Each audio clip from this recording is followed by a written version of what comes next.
A service of KIBMradio.com, the Internet's home for an all old-time radio.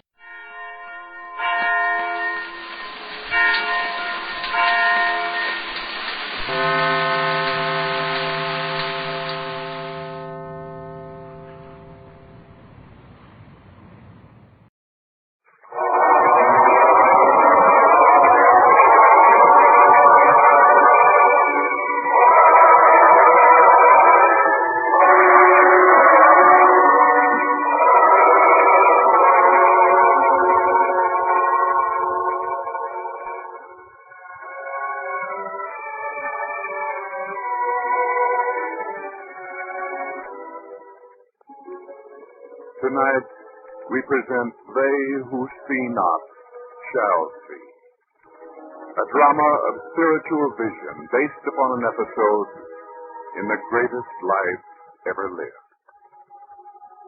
Our scene is a roadside not far from Jerusalem.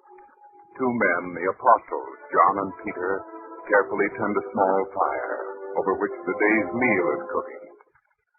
Peter stirs the cooking stew. But it is an empty gesture. John notices that. You've still not settled your mind on it, Peter. No, John. And when I don't understand it, it shows all over this big face of mine. Then what is it that troubles you? What he said. That he had come into the world for judgment. That they which see not might see. And you find it hard to understand. Was it only to heal the blind? There are the blind and the blind. Oh, John, words confuse me. You know that. Those whose eyes don't see are blind. And yet those whose spirits don't understand, they're blind too. Even blinder than those with darkness in their eyes. Think back to the whole thing as we saw it happen. Back to the time before Joshua and his son Paul met the Master. Perhaps to a day when Joshua stood by the wall of the city, begging for his life.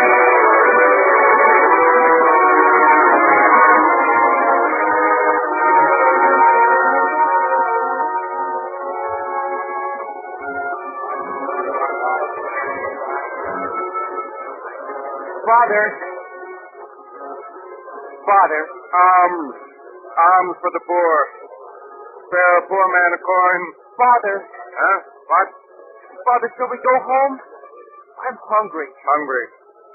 The way you talk, you'd think there was a feast spread for us. Some lentils. I'll cook them and we'll have a hot soup. Lentils. Please, Father, let's go home. I'm tired. Besides, it's getting dark. Is it? Yes, Father. Then we'd better go. There'll be no more travelers coming into the city now. Come. Lead me home. Yes, Father. How many coins? Very few. Things get worse. It's a good thing that your mother died when she did. Father, how can you say that? You think I'm being cruel and harsh, son? No. All she had of life was suffering and poverty, taking care of a blind man. And what good did it ever do her? She didn't mind. She was too good and loyal a wife to mind. Once there was a great hero named Joshua who blew down the city wall of Jericho with a blast and a horn. He was so powerful. But me, Joshua the blind man, I'm good for nothing. He didn't blow down the walls of Jericho with a trumpet. Oh. You come along and change the history of our people. Only the young would try that. No, Father. But you left out something. Oh, did I? Wasn't it God who helped him? And if it was? Maybe God could help you too. Help me? I've had enough help from him. Being born blind was his doing. Please, Father, I didn't mean to make you angry. I only thought that... Don't think so much, son. Just guide your blind father home, as you'll have to do for the rest of my life.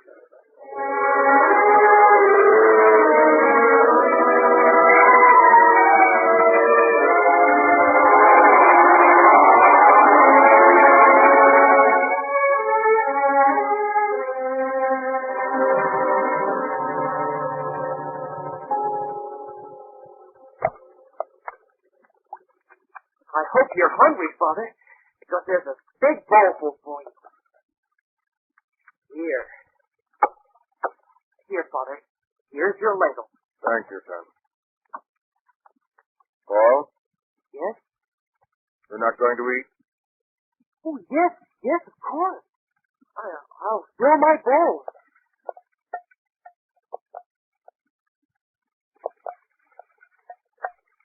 There we are. Now we can both eat at the same time. We can? Why, of course. Would you like to trade bowls with me? Trade bowls? Why, I couldn't eat yours. It would be too much. Hand me your bowl, Paul. No, Father. I could hand it to me. Please, don't bother. Paul! You try to fool me because I'm blind. Don't you know a blind man's hearing is sometimes better than seeing? There wasn't enough. I'm not hungry. Honest, I'm not. So you sit there scooping an empty ladle into an empty bowl. You think I don't have a heart, son? Can anything hurt me worse than hearing that hollow sound and knowing with each scoop you take that your stomach is crying for food? Here. Take mine. I can go without. We could share it. It isn't much, but it's something. It isn't much. We never had much. We never will. Because of this curse that's been put on me. What did I ever do that I should have been punished so? Be a man in every way, but not be able to provide for your mother or you. Is it any wonder that I'm bitter? Please, Father, don't start talking that way again. Every time you do, I become afraid. And you're not afraid that you'll have to be tied to a blind man all your life? As your mother was? I'm not, because I don't think you'll be blind forever. When you're young, it's easy to fill your head with notions like that. You think if you wish hard enough, anything you want will come to pass. Life isn't like that, son. Father, I believe it can happen. I've heard him talk about it, and I believe it can happen. Him? Yes, Father, the master.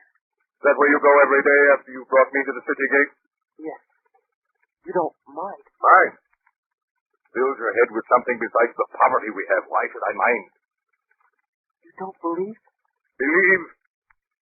I only believe what I know. Everything else is nonsense.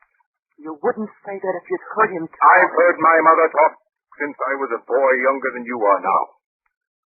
She used to tell me how things would change one day.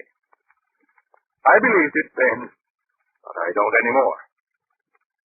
That's why I left my home and my mother and father. I want eyes that see, not excuses or hopes or dreams or anything. I just want to see. And you will. You sound as though you feel sure. I do. About something like this, you've got to feel sure. You've got to. I don't like to feel sure of anything so impossible even at your young age. But I am sure. Would it break your heart to find out once and for all that the master can't help me? What would you say then? I don't know. It might be time you learned a lesson, my boy. And I may have to teach it to you tomorrow. You're going to the master tomorrow? He'll be passing through the city gates tomorrow, as usual. You're to lead me up to it. You understand? Oh, yes, Father. That'll be wonderful. You feel so sure. Yes. Oh, and, Father, when you talk to him, don't be, gruff. You know what I mean. As I am to everyone else, is that what you mean? I didn't want to say that. It's true. But go on. What else must I be careful of? Well, when you speak to him, think of his face as I've seen it, as so many others have. Kind and understanding. With eyes so soft, they seem to suffer for everyone. Think of him that way, Father.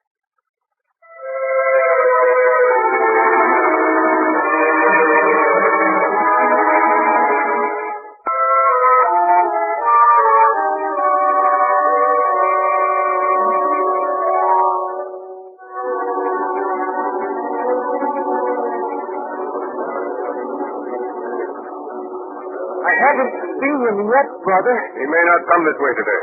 But he must. We forgot. With all that talking of yours last night, we forgot that today is the Sabbath. Oh, that's right. I forgot. Lead me to him, and once and for all we'll prove what he can do and what he can't. Father, that isn't what you said last night. You promised you'd believe. That you'd really... Take me to him. Don't do it, Father, please. Not if you feel like that. You dare disobey your father. Lead me to him, I say. All right, Father. Put your hand on my shoulder. Well, am I before him yet? Father, it won't help if you don't believe. You say he does miracles. We'll find out.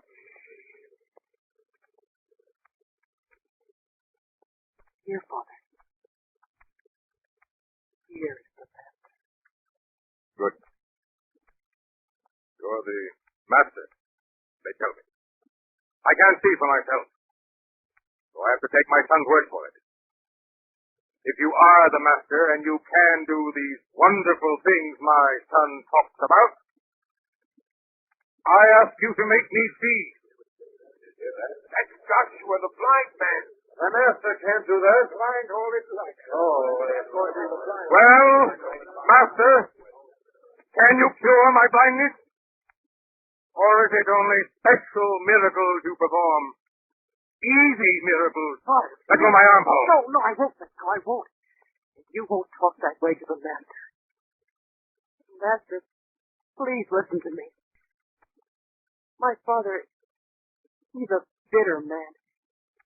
He was born blind through no fault of his own. And he wants to see. Can you blame him, Master? Is it so much to want? Oh. He hasn't spoken a word. Has he done anything? No. Well, now you know. No, Father, don't give up. Not yet. Master, if my father doesn't believe, it's because he doesn't know. He's never heard you speak. He's never seen you. But I have. I believe, Master. I know. I know you can help him if you think he should be helped.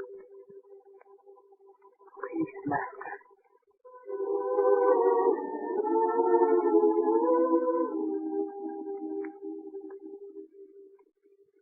I must work the works of him that sent me. Did you hear, Father? I could always hear.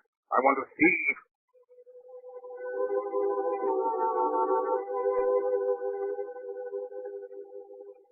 As long as I am in the world, I am the light of the world. Words again, Paul. Don't you understand? He can do nothing. He can't help me. Wait, Father. He's bending down to pick up some dust. Dust? What good is dust? He's mixing it into clay and... Father, hold still. He's coming closer to me. Me? What is he going to... Wait. What are you doing to my eyes, Master? Don't be afraid, Father. He's only putting the clay over them. Clay? Over my eyes? Would he try to make me see by covering my eyes? I told you, Paul, he couldn't help and he can't. He can't.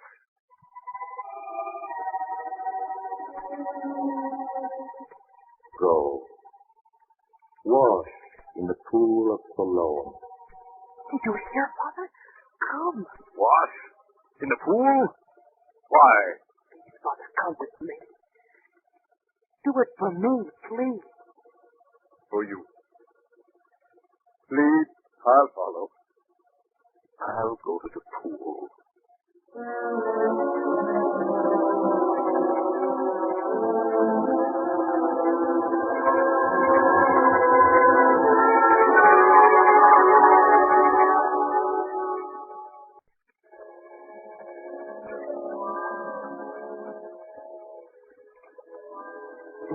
Closer, Father. I'll wash the clay from your eyes. Foolishness. Please, Father. Go ahead. Break your heart if you have to. Go ahead. Wash.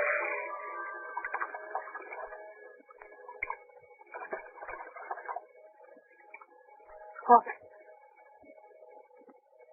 Father.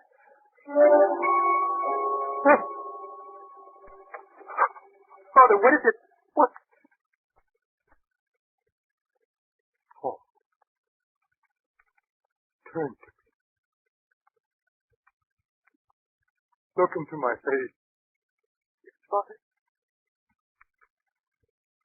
My son. At last, I can see. My son. Father.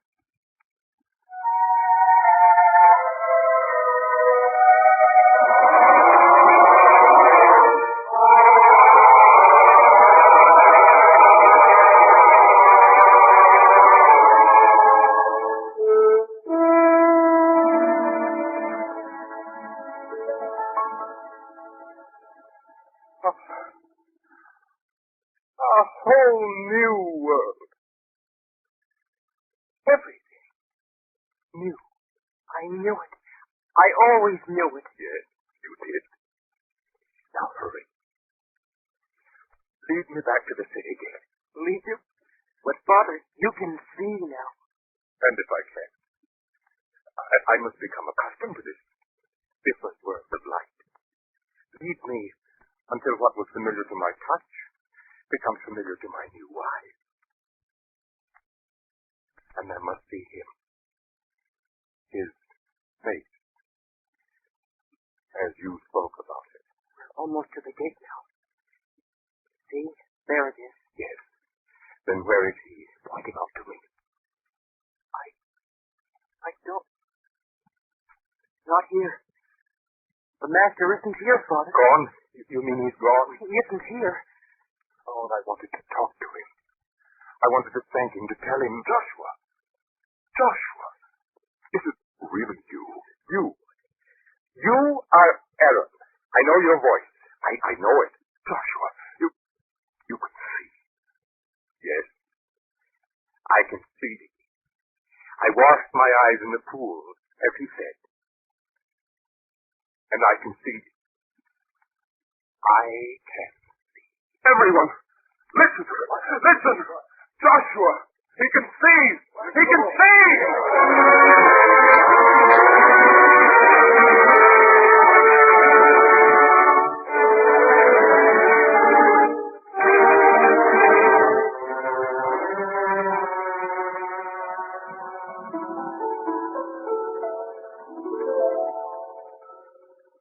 And this is the house we live in. How strange to have spent so many years here and to see it now for the first time. Yes, Father, it must be. Son, it will be different from now on. You won't be a beggar's son anymore. I'll learn a trade. I'll work hard. I'll make up to you all the things you've gone without. These must be more neighbors. They must have heard. I'll open the door. No, let me. It will be the first time I've walked to the door without feeling my way. Welcome, friend, to the house of Joshua, no longer the blind man. And you're Joshua? Of course. Come in. Help me celebrate this wonderful thing that has happened. Celebrate? You've nothing to celebrate. You'll come with me. With you? But why? What is it? Michael wants to see you. It's urgent. See, Michael? The important official? Yeah. Well, you better come along. At once.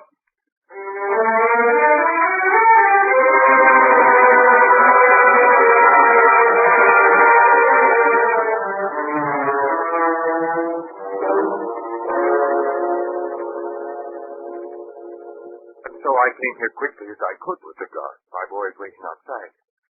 What is it? What's wrong, Michael? A story has spread to the city like wildfire that you, who were blind all your life, have been cured by the master. And it's true. Tell me, have you ever heard of any case where a man blind from birth was made to see? No. And you have me believe this now? He made me see. And he did it on the Sabbath. Any man who would do work on the Sabbath is a sinner. And you say this sinner cured you? Is the day so important that a man should refuse his sight because It is afforded to him on the Sabbath. Come with me, you fraud. Where? Through this door. Blind man. I have witnesses there who will prove you've not been blind since birth. Now you'll keep your voice down till I tell you otherwise. I want no more trickery. Quiet! I'll open the door. Look in that room. Who are they? That old man and woman, sir? You don't recognize them? How could I recognize anyone by looking at them? Everything I see now, I see for the first time. I'll tell you who they are. They're the parents of Joshua, the blind man, the real Joshua, the one who was blind from birth. Now we'll uncover your little game. Well, my dear people, is this man your son Joshua, or is he an impostor? Joshua! Joshua! Oh, Joshua, is it true? Mother. What? Mother. Look, Caleb, our son. His eyes move and shine, and they can see. This is the greatest miracle I've ever heard of, Mother. Father, you look almost as I had imagined you would. Very touching sight, this whole thing, but I say I've had enough of this prearranged pretense. Why did he talk that way? Why did he send for us and say someone was pretending to be our son? Don't play the innocent with me. This is all a great plot to master you, blind man, and your mother and father. Why, this man isn't your son. You tell me who my own son is? I refuse to believe this thing. That man is a sinner. You say he's a sinner. If he were not of God, he couldn't have done this great thing for me. I refuse to believe it. It's impossible. It couldn't happen. Isn't that what makes it a miracle? Look, enough of this talk. You know what will happen to all of you in the event that you persist in this story that this preacher cured your son who was blind from birth. What would happen to us? You'll be driven from the city and forbidden entrance here anymore. But why? Now, it's still not too late to admit that this whole thing is a fraud. Many men have posed as blind men or cripples in order to eke out a living without working. Now, that's your only crime. We can forget that. But you must admit that he didn't cure you of your blindness. Now, will you admit it? It's not the truth. Stop saying that. I feel sorry for anyone who can't believe, even in the face of this great thing that has happened. The man is a fraud. He must be cured me. Don't say that again. All our lives we've lived with the curse that our son was born blind. And now you ask us to say it isn't true. Would parents lie about a thing like that? This master must have cast a spell over the whole lot of you. Now I give you one more chance to admit you've all been lying. Else I'll have you banished from the city. What do you say? Will you admit it? Only one thing I know. Once I was blind, and now I see.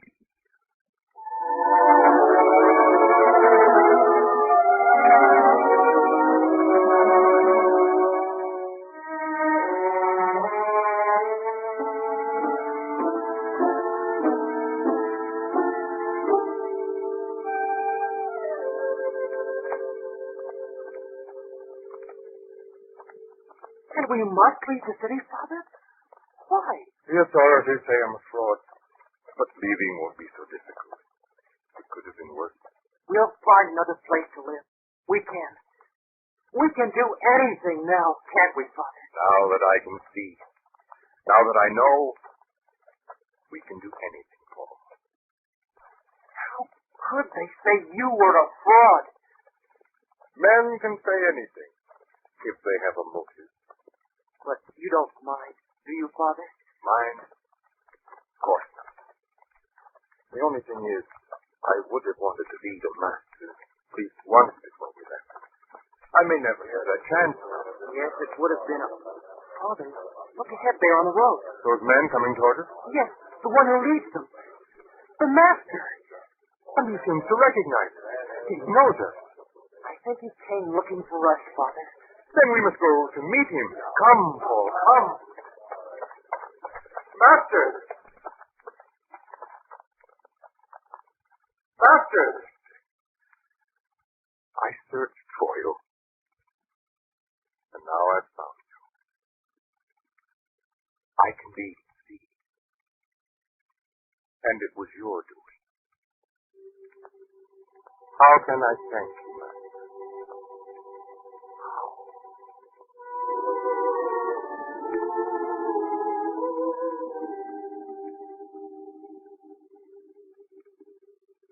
Dost thou believe in the Son of God? Who is he, Lord, that I might believe in him?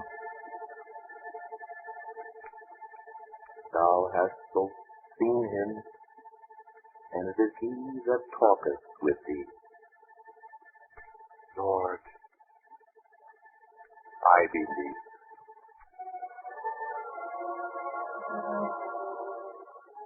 For judgment I am come into this world, that they who see not might see.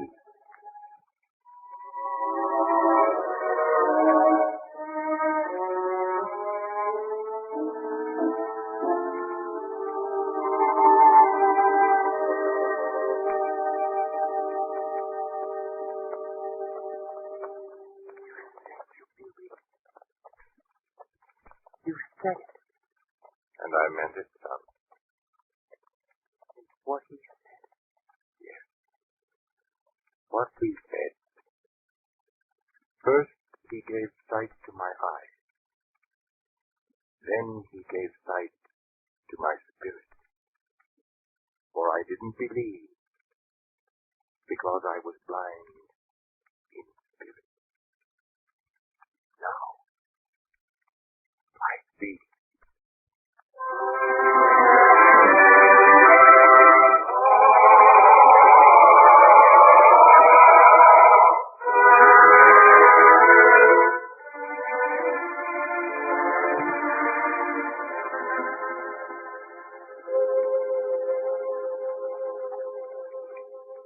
That was how it happened, Peter. I know. I saw that too, John. And was still puzzled. You mean he cured the blind man and he made him understand all at the same time? Yes, Peter. The miracle was only a sign of the thing he meant to do. What good is it that a man have sight in his eyes if his spirit and soul are blind? He is with us to bring understanding and light into the world. As he said.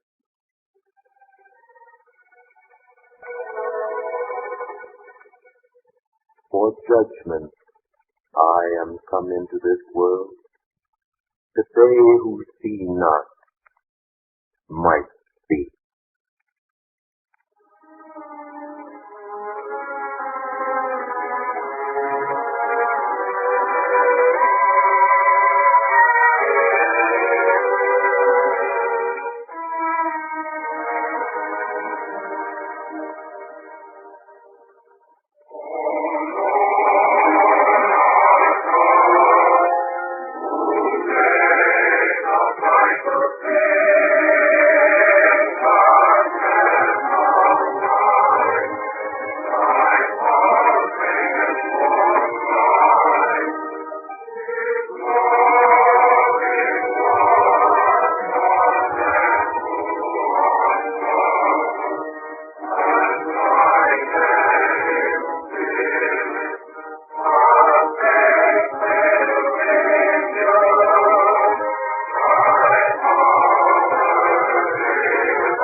present The Soldier's Servant, a drama of tolerance and understanding based on an episode in the greatest life ever lived.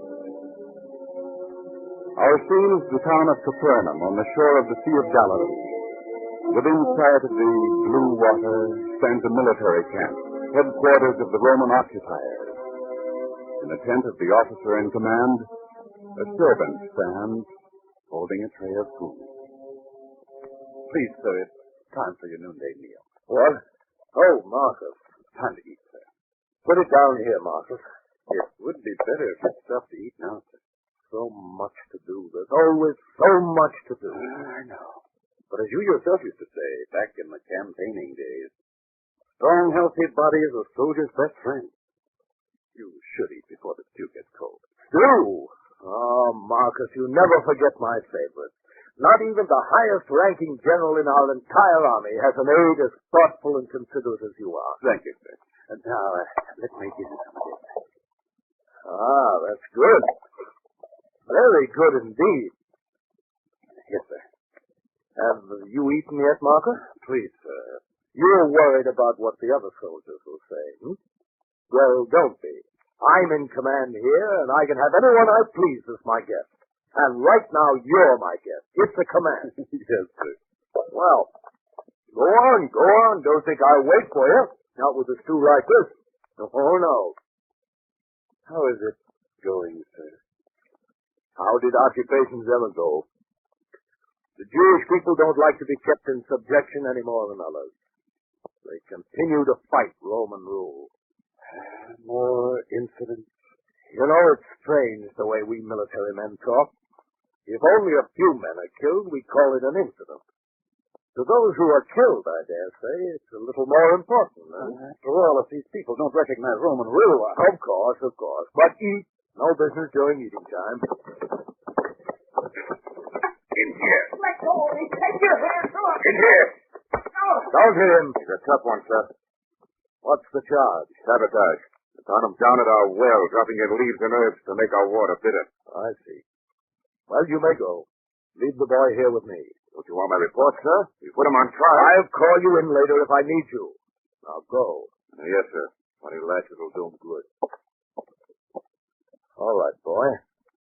What do you have to say for yourself? Are you sorry? I'm sorry I was caught, that's all. You're brave, aren't you? Go on, kill me, I don't care. What's my life compared to the suffering of my people under the Romans? Stop talking, boy. You don't want to hear the truth, do you? You can't face the things you and your brutal Roman armies are doing.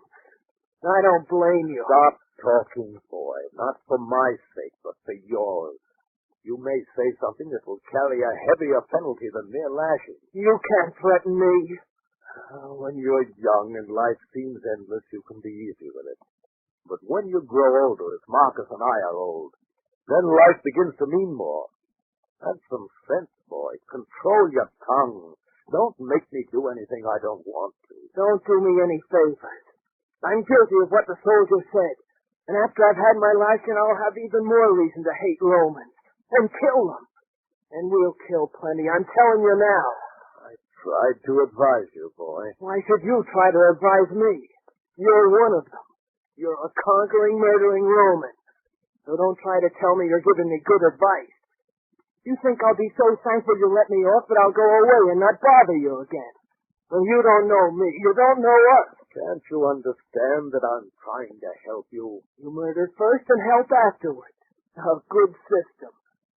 Do you make many friends that way, Roman? Well, I'm not one of them, and I don't like you. And to show you how much I don't...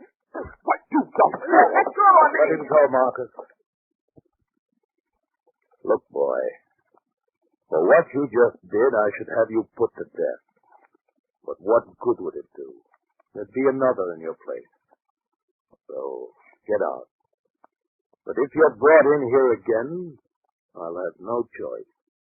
You're not even going to have me lashed? You'd feel more like a hero if I did, wouldn't you? Well, I won't give you that satisfaction. Get out. You're the strangest Roman I've ever seen. Can't understand. Yeah. Marcus, what you saw here, you'll forget it. But he spit at you. We'll make believe it never happened, won't we? Yes, sir. After all, it's natural for him to resent our being here, and the young resent most strongly. It's a privilege of youth, I suppose. Besides, Yes, sir. Well, as I get older, the killing seems to hurt more. Maybe I shouldn't be a soldier any longer. Maybe I'm getting too old, too soft. Maybe Well, it's too late now for maybe. Please, sir, just finish your meal. Meal? No, I think you'd better take it out. I don't feel like eating anymore. That boy took my appetite away. Clear the table. Yes, sir. Oh, what's the matter, Marcus? It's nothing, sir. Oh, it must be a bad pain to make you gasp. Marcus, why don't you... Marcus! Guard! Lend a hand here. Marcus has fainted.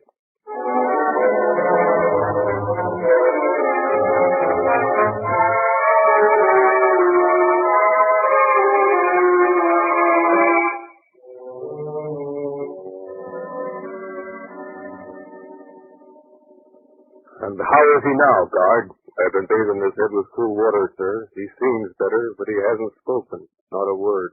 All right, you can leave us now. You don't want me to continue bathing his head? No, I'll do it. You, sir? Get out. Yes, sir. What's the army coming to? Marcus, can you hear me? It's your old friend, Barnum. Can you hear me?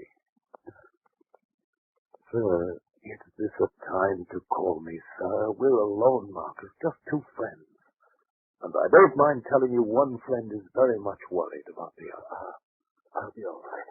When I saw that look of pain on your face, I knew it was something serious. I can remember when we were in battle years ago and you were struck by a stone axe, remember? Your head cut open, the blood, but no sign of pain from you. And there have been other times. So this is not to be laughed off lightly. You stay in bed. You rest. And who'll take care of you? I'll worry about that. You have only to rest and get well, Marcus.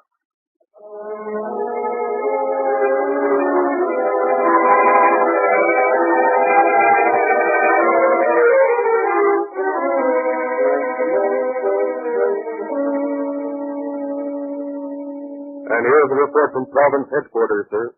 Oh, that. Lay it on the table. I'll get to it later. Sir? What is it? What is it? Don't waste my time. Sir, it may not be the duty of a common soldier to report these things, but while at province headquarters, I heard some talk. Soldiers carry gossip just like women. What is it? They said our unit's behind in reports, that things aren't being run here as they used to be. I've heard enough. You'll be lashed for repeating such talk. Sorry, sir. I was only trying to help. Of course, I lost my temper. But I'm worried, very much worried. About Marcus, sir? Yes, he isn't getting any better. He's getting worse day by day. I can see it in his face. It grows thinner, the color more gray, and his hands, they tremble so that Hell, why should I be ashamed of it? Yes, I feed him like a baby. That's why all this reports and commands and orders, they get on my nerves. I can't stand them. And if headquarters doesn't like it, well, that will be all, guard. I know how you feel, sir. Thank you. Sir, may I make a suggestion? Yes, of course. Nothing seems to be doing Marcus any good. I won't give up that easily with a dear friend like Marcus. I wasn't suggesting that, sir. Well? Among the Jews, there's a man, a teacher and a prophet. One they call the Master. Oh, him. Yes, I've heard about him. Rumor has certainly endowed him with wonderful powers. Rumor? What do you mean by that, guard?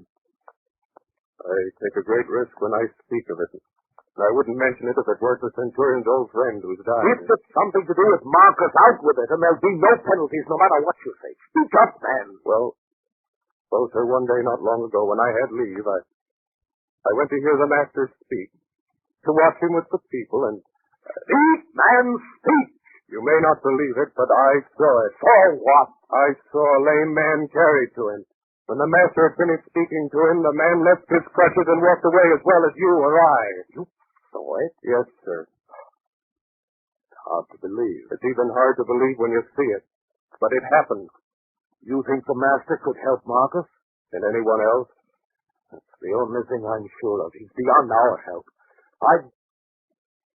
I'll think about it. Sir, you don't have to worry, guard. No one will ever know that you went to listen to the master. Thank you, sir. I think I shall go and talk to Marcus now about what you said.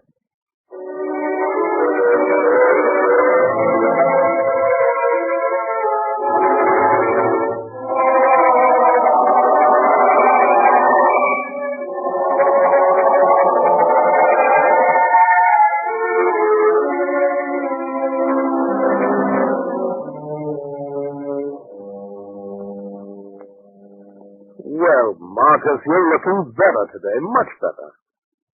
Thank you, Barnett. I thank you even more because what you just said isn't true. Oh, come. Of course it is true. Please, Barnett. You mustn't be so depressed. You see there on the opposite wall of the tent? My armor? Yes. They'll shine, too. You always did take good care of it. You worked too hard. I didn't mean that. But when I raise myself like this, I can see into the shining metal, and it reflects my face. Every morning I look. Every morning my face grows worse. You see, I know I'm not looking better. But I thank you for your encouragement just the same. Marcus, you must understand. I do. But I know I'll have to die before too much time has gone by. You won't die. It isn't that I mind dying so much. But dying here alone, except for you in a strange land, it's an empty and a terrifying feeling. You won't die. So many things that have passed through my mind these last days. I gave up my life to soldiering. And with it, I gave all the ties of home except a few memories. Rome with its green hills. A place where you're not a stranger. Where you're not feared and cursed by every passerby. The peace of being with your own people. Barnett, promise me one thing. You must go back. Don't spend the rest of your life away from home and familiar places. Don't die lonely and afraid as I'm dying. I told you, Marcus, you won't die. How could you prevent it? With more bitter-tasting potions, they haven't helped. Marcus, I've received word through certain channels about the prophet they call the Master. I have spoken with someone who said he himself saw one of the miracles the man has done. What's that to do with me? If you could be brought to this master, there's no reason why he couldn't help you. Your desperation to help an old friend. You're forgetting many things. What do you mean? You'll go to this master and say, a centurion of the occupying forces in Capernaum, I command you to kill my friend. Is that what you say? Well, I hadn't thought about that. Well, face, my friend. You'll see how impossible it is. Well, I wouldn't command him. I'd ask him. Ask him? Would that help? I understand. Don't you see? It's all part of being a stranger, an enemy here. They've subjugated these people, taxed them, beaten them, killed them. Now you'd go to one of them and ask a favor? We're Romans. We're conquerors. We have no friends. I know. It's what I meant when I asked you to go home after I die. You've served long enough in the army. Sometimes I think they keep count of the Romans who are buried here. Each time another one is put onto the ground, they will say to themselves, one less enemy to contend with, to work for, to salute. Fear. Yes, it's true. We've conquered them, and now we're their prisoners. We've conquered them, and our lives are in danger. So any idea you may have had about getting help from them? Forget it, my friend. Forget it.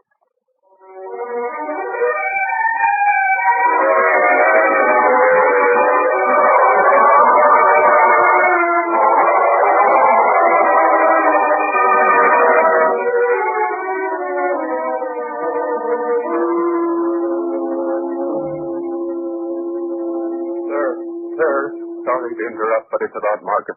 He's worse? Much worse, sir. I think he hasn't much longer to live. I thought you would like to be there. I'll go at once. This way, sir. Marcus. Maybe I shouldn't have troubled you, partner. You can do nothing now. Don't say that.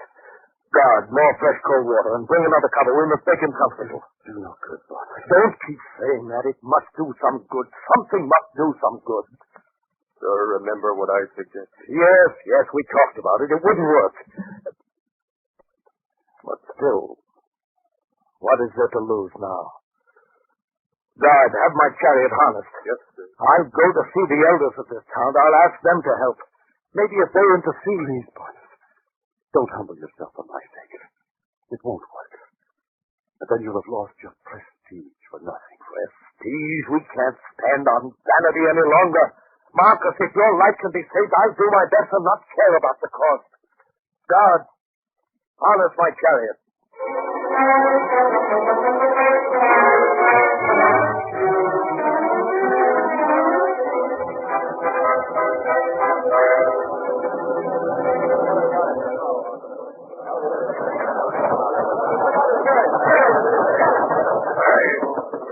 Make way for the Roman commander. Make way here. Don't antagonize him, guard. Yes, sir. I'll only clear a path for you. This way.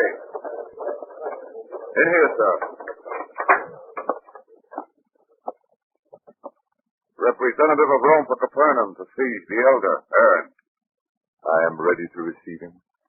Thank you, guard. You may leave us alone. We are alone now. What is the nature of your order this time that it must be delivered in secret? It's no order. No more requests for taxes or forced labor? Aaron, there is one man among your people whom I must see. You want to arrange a truce with the band of rebels who fight you from the hills? In that I cannot help you. No, the one called the Master. He travels up and down the land, teaching and performing miracles. He teaches only peace and kindness. Must Rome destroy everything? I don't want to harm him, not in any way. Then what is your business with him? Why can't you find him without my help? I could find him. I know, for instance, that even now he's in Capernaum, but that's not enough. You see, I wish to ask him to do something for me. What can he do for you? Shall he teach you? If he does, you will be forced to throw away your spears and swords, and not oppress any other people. What could he do for you that you'd want done? My aide, Marcus. He's very ill, Aaron. He's dying. I think that the only hope for him can come from the Master. They say he works miracles. He cures the sick, yes. Aaron, I don't know how to say it. I don't come asking favors often. I command, I order, I never ask. So if I'm halting and stumbling in my words, it's because I'm not used to asking. Of course. The fact that I'm here begging for your help must show you how much this means to me. I'm asking you to go to the Master, to intercede, to ask him if he will help my friend, if he will cure him. I understand. You know the Master? I know him well. He's my friend. You could ask him if you wanted to. I know you could. Please. Barnett. Yes, Aaron? From the way you speak, it is clear that you don't feel entitled to my help. Can I lose sight of the fact that I'm a Roman? Don't I know how your people feel about us? And isn't the Master one of your people? That's true. But if you, one of his own people, were to ask... Do you think it would make any difference? You mean he wouldn't help? I mean only that it wouldn't. make any difference. Barnett, this morning John, one of the master's followers, stopped at my home, and we talked about the master, and of a thing he said only yesterday to his disciples. It is a thing worth hearing and remembering. The master said,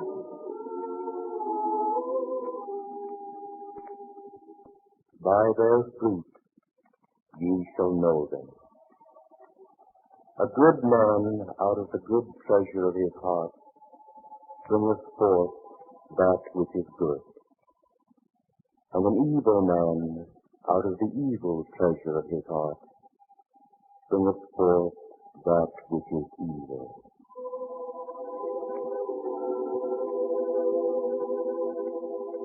And what has this to do with my friend Marcus?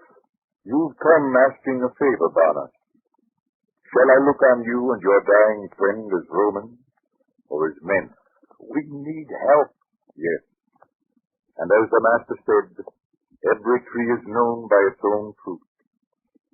What is your fruit, Barnett? Is it good or evil? That's what I will have to tell the master when I go to him. Shall we have an accounting?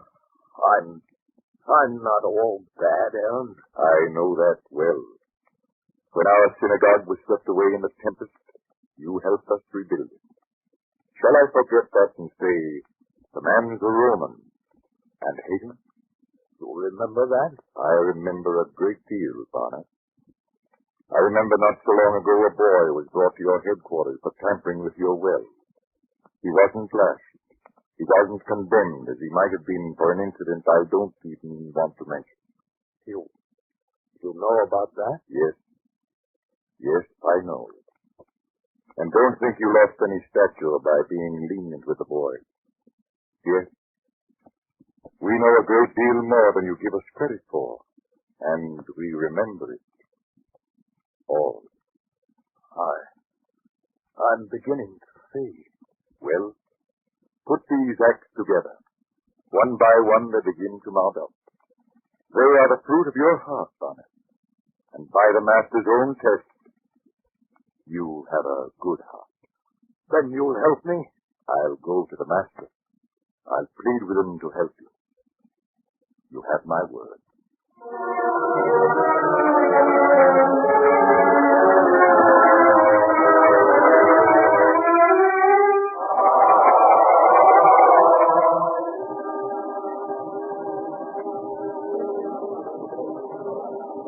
And another thing, Master, it will be good if you can help this man, for he's done many acts of kindness to our people.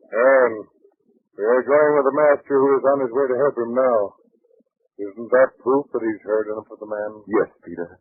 It will be a kind act to perform, for it will save one man's life and open another's heart to things he doesn't know as yet. Are we close to the Roman camp? Down the road.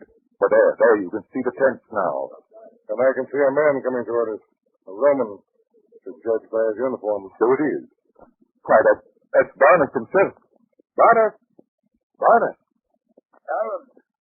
Aaron, I heard. Word came to me that the master himself was coming to my place. You can see for yourself now. I can't allow him to do that. But isn't that what you wanted? At first, yes, but after I thought about it, I knew how wrong it was to ask him to come to me. A man like the master who knows no difference between peoples, who cares not if they be Roman, Jew, or Samaritan, who helps all men who are deserving of help. Such a man is too noble to enter my house. I can't ask him to do that. Master, don't trouble yourself to come to my house. After all, I'm not worthy to have so good and holy a man enter under my roof. Barnett, the master is still listening. Master, I'm a man of authority. I have been all my life. I give commands, and others carry them out. I tell them when to come and go, what to do and what not to do. A man of such authority doesn't deserve your presence in his house. If you will only say the word, my servant will be healed. I say unto you, I have not found so great faith. No, not in Israel. You have your word, Barnett. Come, we will go to see Marcus now.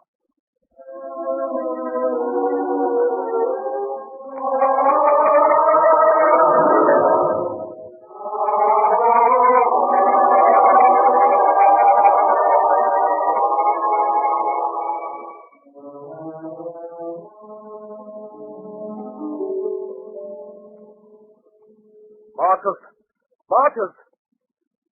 Look, Ernest. His bed is empty. What could it mean?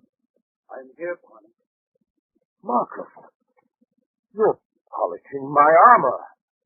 A man who was so sick only a short time ago. Don't ask me to explain myself.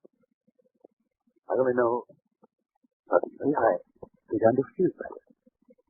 So well that I couldn't lie in bed any longer. I had to get up. I began to polish the armor, to have a look at my face. Look at me. You are well. I can see it. The master has cured you. Oh, Marcus, how good it is to see you feeling so much better. Thank you, Barney. Do you have your answer now, Barney? Yes, I do. And he said he had not seen such faith even in Israel. Is faith and believing the sole property of one people? Faith and love and kindness are in each man's heart in individual proportions. Can we say because a man is a Roman, he cannot believe, he cannot do good, he cannot be loved and respected by his fellow men? A man's origin or the name people place on him doesn't determine whether he's good or bad. It is what he does. It is the fruit of his heart, even as the Master said, that determines if he is to be deemed a friend or foe, good man or bad. By their fruit you shall know them. A good man out of the good treasure of his heart bringeth forth that which is good. And an evil man out of the evil treasure of his heart bringeth forth that which is evil.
Unto the Least of These, a drama based on a parable set forth in the 25th chapter of the Gospel according to St. Matthew.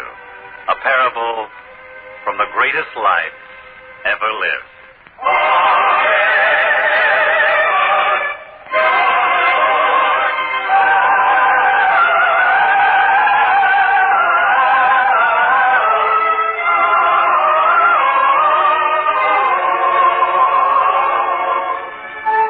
Although the Master teaches to the people of Galilee, his fame has already spread through all of Samaria and far southward into the province of Judea, even as far south as the town of Beersheba, which is where Judea borders on the great desert.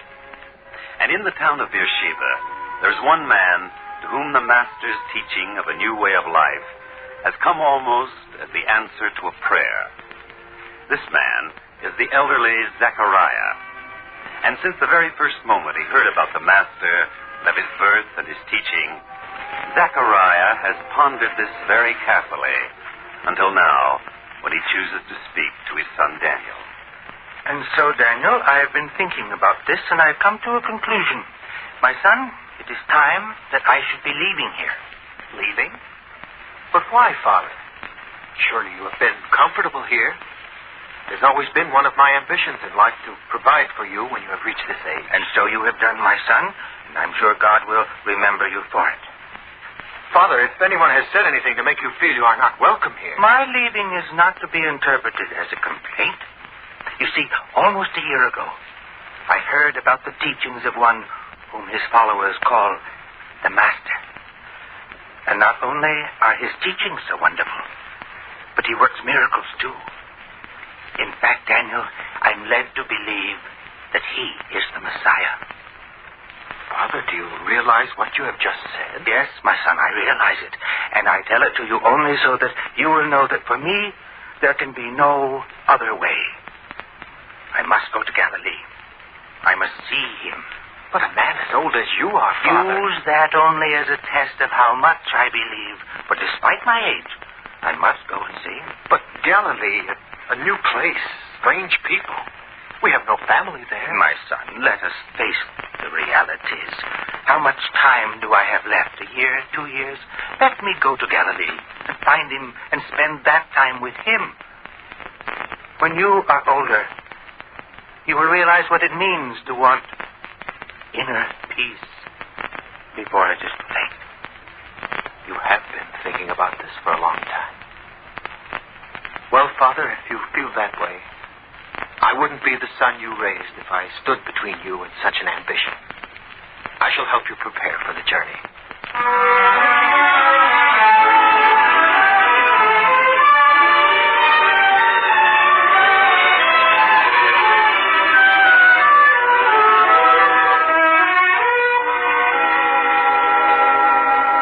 And don't forget, Father, you're to travel slowly.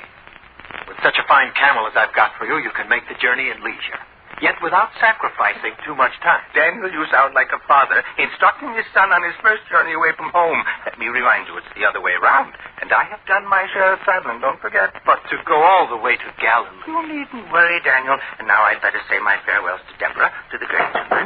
Oh, another one of the neighbors come to say goodbye, no doubt. Who is it? Sir? Yes, my boy. And who are you? Sir? The last one he mentioned. Just before... Well, he said for me to come here and tell you, and... Now, son. No need to cry. That's right. We can't help you. Now, tell me, what is it? Come now, just as if you were talking to your own grandfather. Well? My father, Jacob... Of course, you're Jacob's son. We should have recognized him, Daniel. Now, what about your father? He died, sir. Oh, you poor lad. I'm sorry. Very sorry. He said to come here, to tell you, Daniel, that you'd know what to do about us. Of course. Well, now, Jonathan, you go into the kitchen. Deborah will fix you some good hot food. It's a long way here from your farm. You must be hungry. And we'll talk about you and your brothers and sisters. Sir? Father said my uncle would come to take us as soon as he gets word. Don't worry about a thing, son. Just go into the kitchen. Yes, sir. Comparatively young man like Jacob. That's too bad.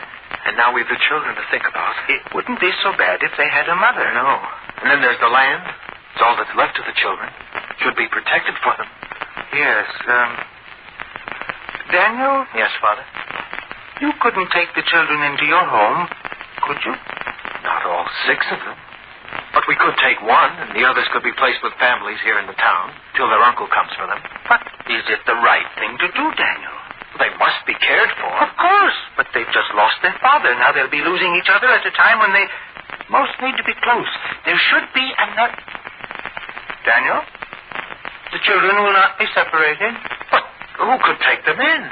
After all, 6 children. Maybe no one has to take them in. They can't be left alone. I know, but I could live with them for the few weeks it would take. I could be their father. But you're ready to start on your way to Galilee. You wish to find the master. A few weeks won't matter too much. Besides, the children need someone. Yes, I shall take care of them till I can turn them over to their uncle. After that, I'll set out for Galilee.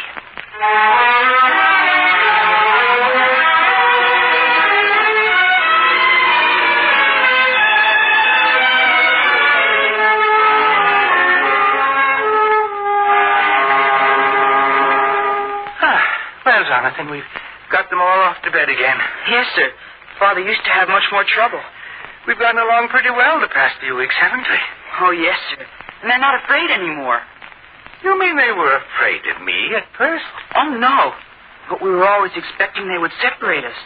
Now we know that won't happen. And by tomorrow, your uncle will come here, and you'll all go to live with him. And then you can go on to Galilee. You really want to go there very much, don't you, sir? Yes, Jonathan. Very much. And I'd better start by packing now. And yet you stayed on here to take care of us. I wish my father knew about that. Maybe he does. I remember times when he used to feel that this world wasn't such a very good place, especially after Mother died. But if he knew what you did for us, I'm sure he'd have changed his mind. Well, thank you, Jonathan. And now would you help me gather up my things? Of course, sir. We'll miss you. Once you're settled with your uncle, you'll forget all about me. Oh, no, sir. Oh, that might be word from your uncle. Now, answer it. Why, Daniel. Well, you needn't have come so far from town to see me tonight. You know I would have stopped there in the morning to say my farewell. Father, I don't know how to tell you. Tell me? Tell me what? Word has come from the children's uncle. He's going to be delayed a few days? Not a few days. A week? Well, I could wait a week. Not 1 week. Or even weeks. It will be months. Months? Months. Well, now. His message came with a caravan that entered the town this evening. I hurried here to tell you. Did he give any reason? He said he'd be risking ruin if he left his business now. After all, you cannot quarrel with a message. He just will not be here. I see. Sir, if you stay on here, will it mean that you won't ever get to see the master? Why, it doesn't have to mean that. A few months. Well, I'll be as strong and healthy then as I am now. I can wait a few months. No, sir. Now, what do you mean by that? Sir, you will forgive me for saying this, but I've been watching you. It's only been a few weeks, but you've changed. Huh? I noticed that when you first came here, you could lift little Nathaniel to your lap easily. Now I can see you have to strain when you do it. Oh, you mean tonight? Well, I'm just a little tired tonight, that's all. Besides, Nathaniel's grown some in these past weeks. Please, sir, we'll get along. I mean, suppose we do have to live apart. Well, it's only months. If you want to see the master so much, well, you've told me when we sit up by the fire after the others have been put to bed. If you want it so much, sir, we couldn't stand in your way. So you want me to go, Jonathan? Of course not. But it isn't fair for us to keep you back, sir. We're nobody to you. And what you said before, about the children not being afraid of losing each other anymore. What about that, lad? I didn't mean anything. Oh, we've gotten along pretty well here, haven't we? Yes, sir. We've kept them fed. Yes, sir, and clean. Mother always used to say her children were to be clean. We've done that. And contented. Oh, yes. It's been like playing a game. A wonderful game where everybody has fun. You've done so much for us. We don't deserve any more. All right, then. My mind's made up. You're going? No. I shall stay here till you don't need me any longer. But the master. What about him? I have time. Still time left. And now, Jonathan, you're up long after your bedtime. Don't take advantage of my soft nature. Be off now. Yes, sir. Well? Sir? Could I... Would you mind if tonight I kissed you? Why... Well, go on. Get it over with. Yes, sir.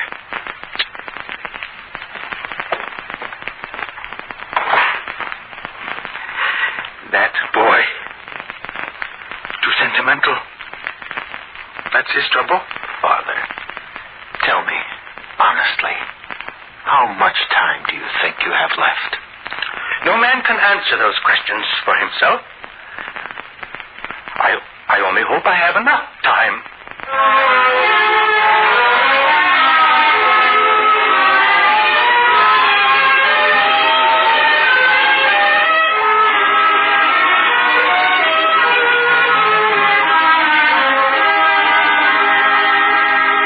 This time, Father, don't let anything deter you. After all, 7 precious months have gone by. As long as the children are settled with their uncle, nothing will stop me now. After all, once I leave Beersheba, I'll be a traveler, alone, and making his way without any hindrance. And you will send word to us. Every so often along the route, I shall find someone traveling in this direction. You'll hear from me. Yes, but we'll never see you again. You mustn't feel that way, Daniel. Not many men are privileged as I am. To see my son grow to manhood. To see him with a family of his own. And then to be able to go on and realize such a dream as I have. Don't worry about me, son. May God be with you. And if you are with him, you can do no wrong. May he bless you and Deborah, the children, forever.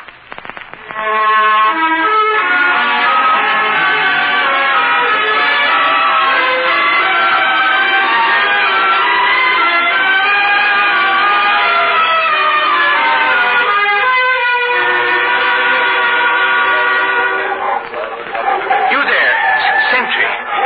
What town is this? Why, this is Bethlehem, sir. A fine town, as you know, and always ready to welcome travelers. You know, sentry, I've been looking forward to this town. He was born here. A kinsman of yours? Why, no. The master. Oh, him. Yes, he was born here, they say. And now, sir, if it's a fine inn you're looking for, good food, I can recommend the one right down this street. You can see it from here.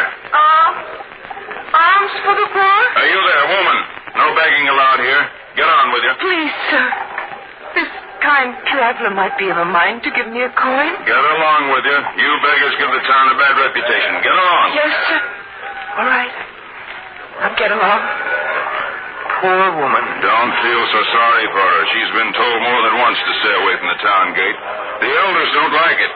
They say it gives Bethlehem a reputation for its beggars instead of for its fine people. And just what do these fine people of yours do for the beggars? What do you expect us to do? If you give them money or food, you only encourage them. We keep them moving, that's what. We don't want them around here. Bethlehem, the place where he was born. And you've so little kindness here? Look, sir, about that inn. It's right down... Sentry, never mind about the inn. That poor woman. Look, she's just fainted.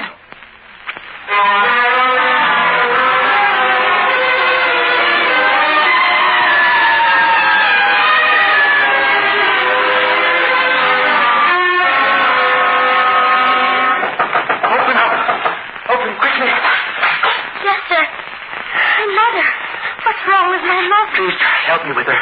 We must get her to her bed. What is it, sir? What's happened to her? There's no time for questions now, my dear. We must get your mother to her bed. Yes, sir. It's here in the corner. Now, help me. Yes. There. Now, Charles, the first thing you do is to make some hot broth for her. She's weak. Broth, sir? Don't just stand there. I said start making broth. But there's nothing to make broth from. You mean there's no food at all? Well, Then, here, take this coin, go into the marketplace, get some food, and hurry. Sir, that's a silver coin. Of course. Now, quickly, take it. But we could never pay you back. Here, child, for your mother's sake, take this and hurry. Yes, sir.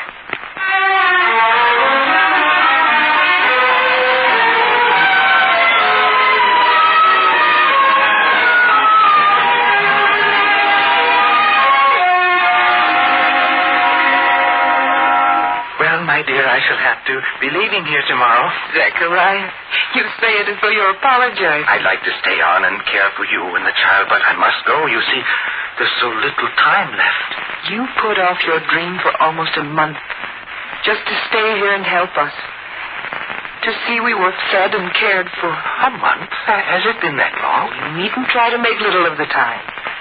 I know how you must be measuring it now at your age. Well, it can't be more than a few weeks' journey from here by camel. I'll find him. There'll yet be time to learn his way, to achieve the peace I seek. I hope so. Because no man deserves peace and contentment more than you. You've been so kind. So kind. I wish there was some way I could repay you. To see the change in you, to see the color come into Sarah's little face, that's been a great deal in repayment to me. Now, I want you to take this little pouch. More money. Take it and use it to feed the child and yourself till you're strong enough to find work. But what of your needs? Where I'm going, I'll need little. It'll be a comfort to know the money's doing some good here. Take it. You really want us to have it, Zechariah? I have enough to take me where I'm going. All I must do now is hurry.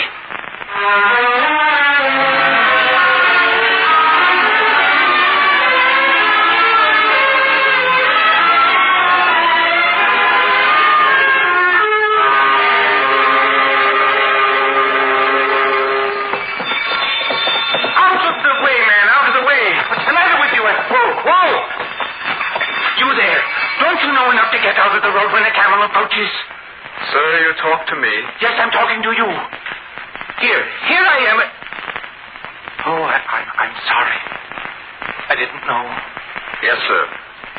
Blind. Then you shouldn't be going about alone. You could have been hurt very badly.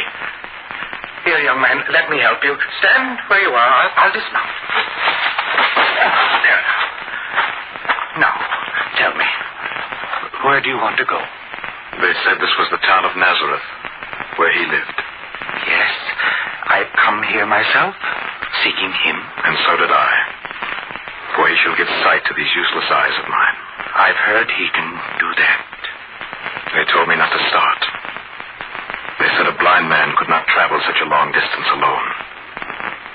But I have. I have come this far. And I will go farther. Until I find him. Where have you come from, young man? From Bethel. Bethel? Why, that's back in Judea. You walked all that way? Yes. By yourself? I have. It has taken a long time. Almost a year counting the mistakes. The wrong roads. But I will see him. And he shall cure me. Of course.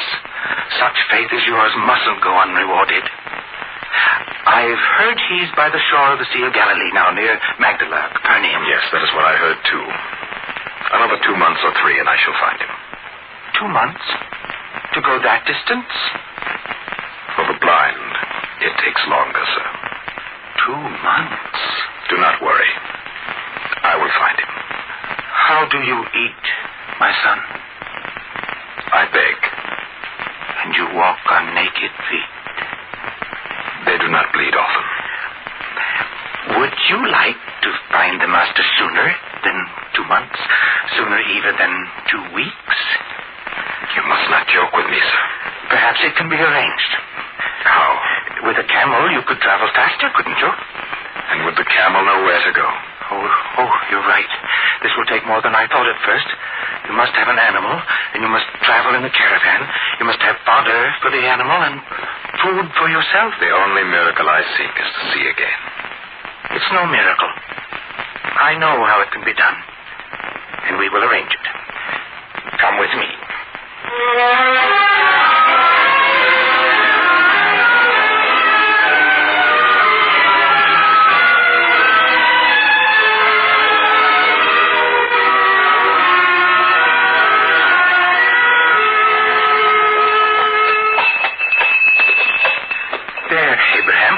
as fine as a camel, but this donkey will take you to the master. To see him in only 2 weeks. And don't forget, you're to keep the money belt tight around you. There's enough in it to keep you till you reach him. The driver in the caravan will guide you. Yes, sir. Why should you do this for me? You need not concern yourself about that. But what of you? I will get along somehow. I know how you feel about him. I know why you were going to see him. I can tell. It is in your voice and the words you speak. It means a great deal to see him soon, doesn't it? Yes. Then why should you give up your place for me? How will you reach him with no animal to take you? I can walk. An old man like yourself. I'm really not so old. You have the voice of an old man. You know, even the blind can be wrong sometimes. I'll walk it. I've walked longer distances in my time. No, don't you worry about me. I'll be there. Yes, I'll be there. And in time.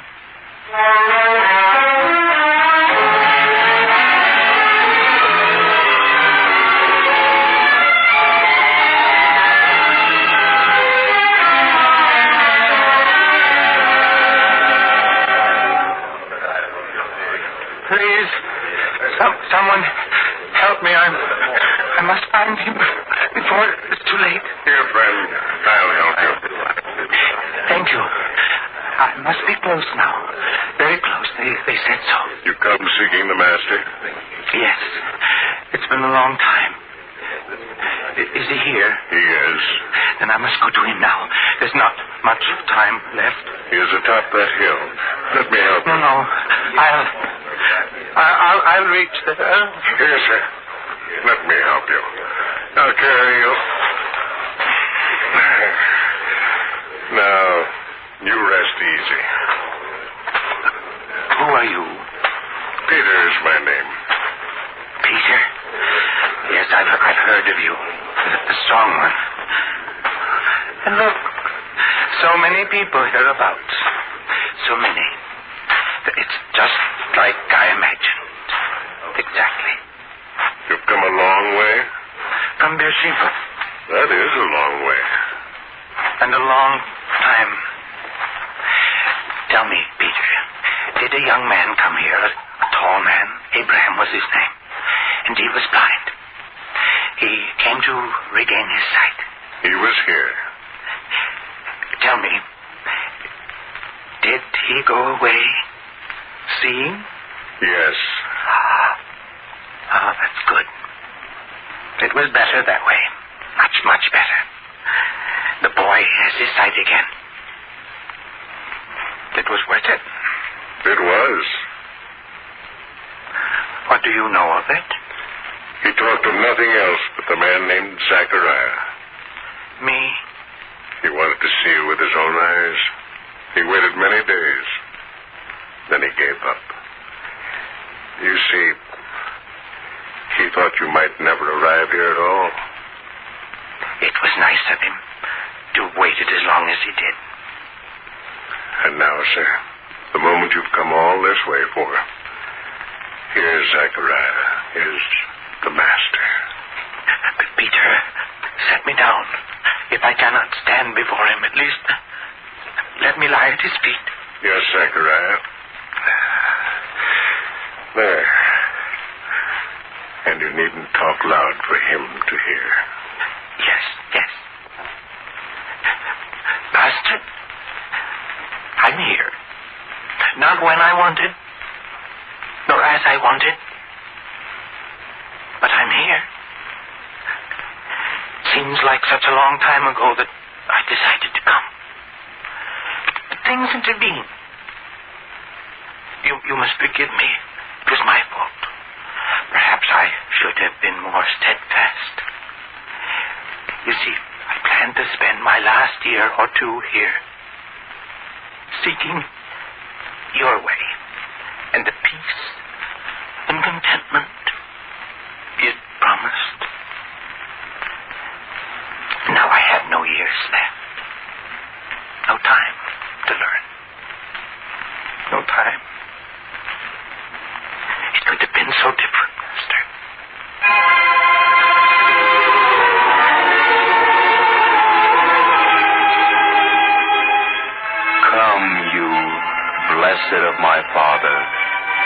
inherit the kingdom prepared for you from the foundation of the world.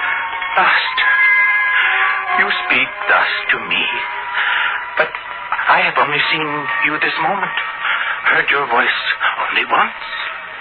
I was hungered, and ye gave me meat. I was thirsty, and ye gave me drink. I was a stranger, and ye took me in. Naked, and ye clothed me. I was sick, and ye visited me.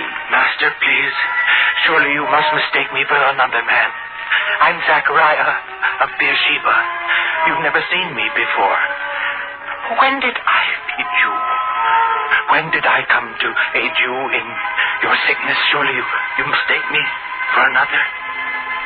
Verily I say unto you, inasmuch as ye have done it unto one of the least of these my brethren, ye have done it unto me. Peter, did you hear?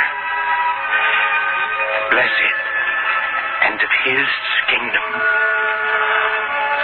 all that I sought, the peace, the contentment, is mine now. Yes, Zachariah, for you have known him. Your deeds show that. Thank God and his goodness. I am not too late. Not too late.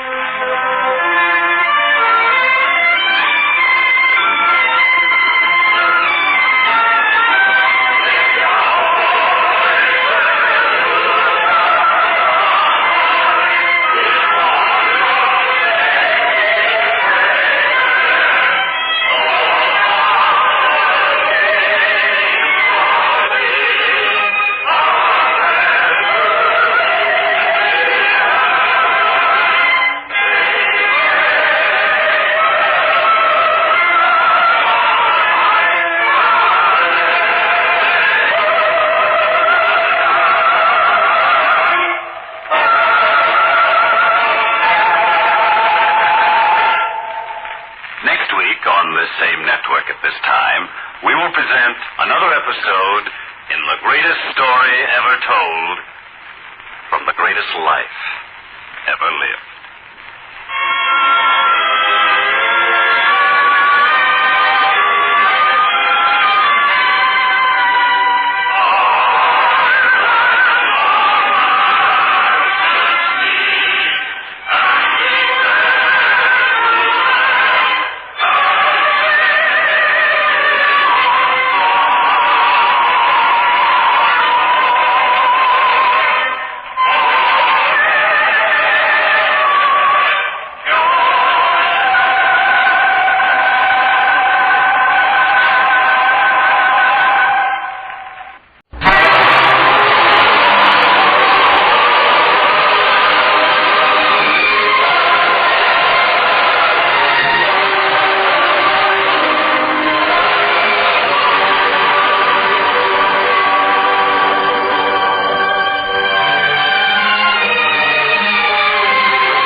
present The Fruitless Fig Tree, a drama of understanding and judging others, based on a teaching from the greatest life ever lived. Our story begins in the town of Capernaum. It's late afternoon, and the Apostle Peter walks along a narrow, winding street, when he's suddenly aware of two voices quarreling. I'll ask you once more, Philip, will you come home as I say? What for? Because I tell you to, and I'm your mother. You can't make me. Oh, if only your father were alive. But I'll get someone to help me. Oh, go ahead. I will. You, sir, would you help me with this good-for-nothing son of mine? Me? What is it you want me to do? You're big and strong. Make him come home with me before he gets into worse trouble. Hit him if you have to. That's what he needs. Someone who can force him to do the right thing. I can't. I could ask him. Oh, asking him won't help. He's too wild. He runs around with the worst boys in this town, stealing from the merchants in the marketplace, annoying decent people. It's a lie. You won't say your mother lies. Do you hear? I won't stand for it after all I've done to try to bring you up properly. I don't know what to do anymore. Please, Mother. Let me talk to the boy. I tell you, talk won't help him. He must be beaten in order to understand. Nobody's ever going to beat me again. Pretty strong, aren't you? What about it? Do you think that because you're stronger than your mother, you don't have to obey her? I've obeyed her long enough. You see, he's growing up to be a criminal. A criminal. Someday they'll stone him, send him to the galleys. He's got to be punished while there's still time. You can't beat goodness into anyone. Look, son. What do you want? This being strong and thinking that makes you right, it doesn't always work out. It works for me. Does it? Hit me. What? Go on, hit me. You're strong. You're tough and hard. Hit me. What are you trying to do? I'm just asking you to hit me. Go on. If you really want me to. Is that your hardest blow? Well, yeah. It didn't hurt me. Now, if I were to hit you... Wait, don't please. You see, if strength is what makes right, then the next man who comes along and is stronger than you is right.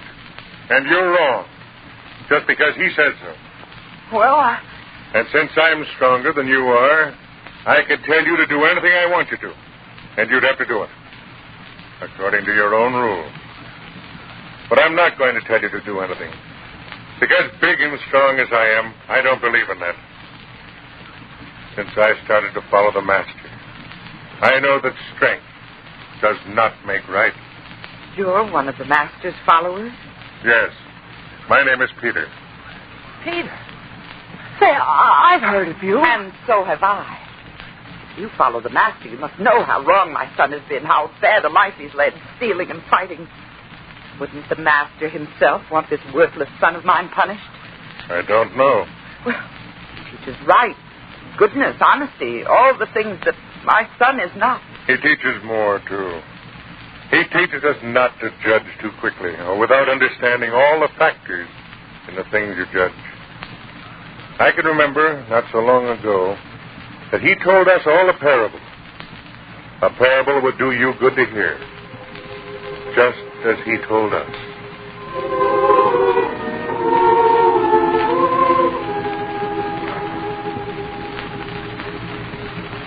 A certain man had a fig tree planted, and he came and sought fruit thereon.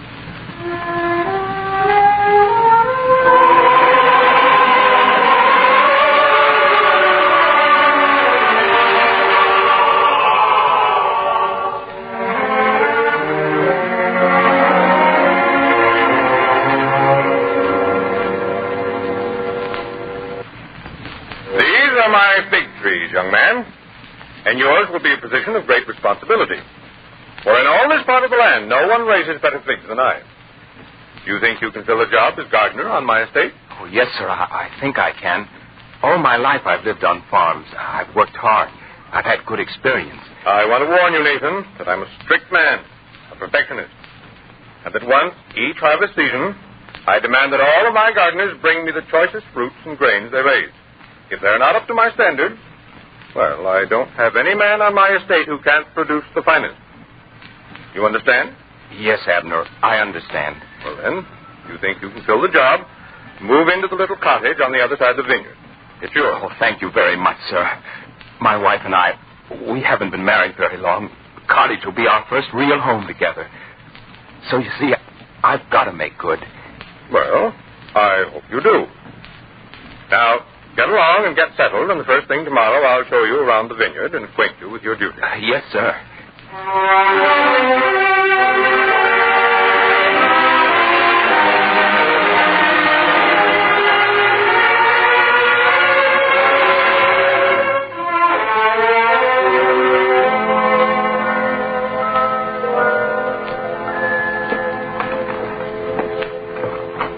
Is this dish plate right there?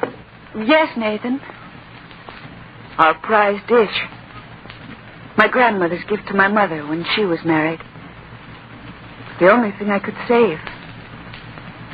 Now to place it on the shelf of our home. Our first home. Now, you said you weren't going to talk about it. Can I ever forget? When I was a child and I heard these things, I thought it was history, something in the past. There can be no war again in our land, I thought. No war. This land is destined to be the battlefield of nations forever. The Egyptians, the Philistines, the Syrians. So it has gone, and so it will go. When the invaders come in, you carry what you can, bury the rest, and escape into the hills. And then when you come back where your house used to be, it's nothing but ashes. The last real home I ever had. And I was only 9. Please, dear, don't think about it. We have a home now. We'll keep it forever. You think you can fill the job of gardener? Oh, I know it. Growing things are like a part of me. To see them grow and ripen is the most satisfying thing I know. I'll make good, Ruth. I will. And we'll stay here always? Please, dear, I told you. This is our home. You don't have to worry anymore. Nothing will take this from us.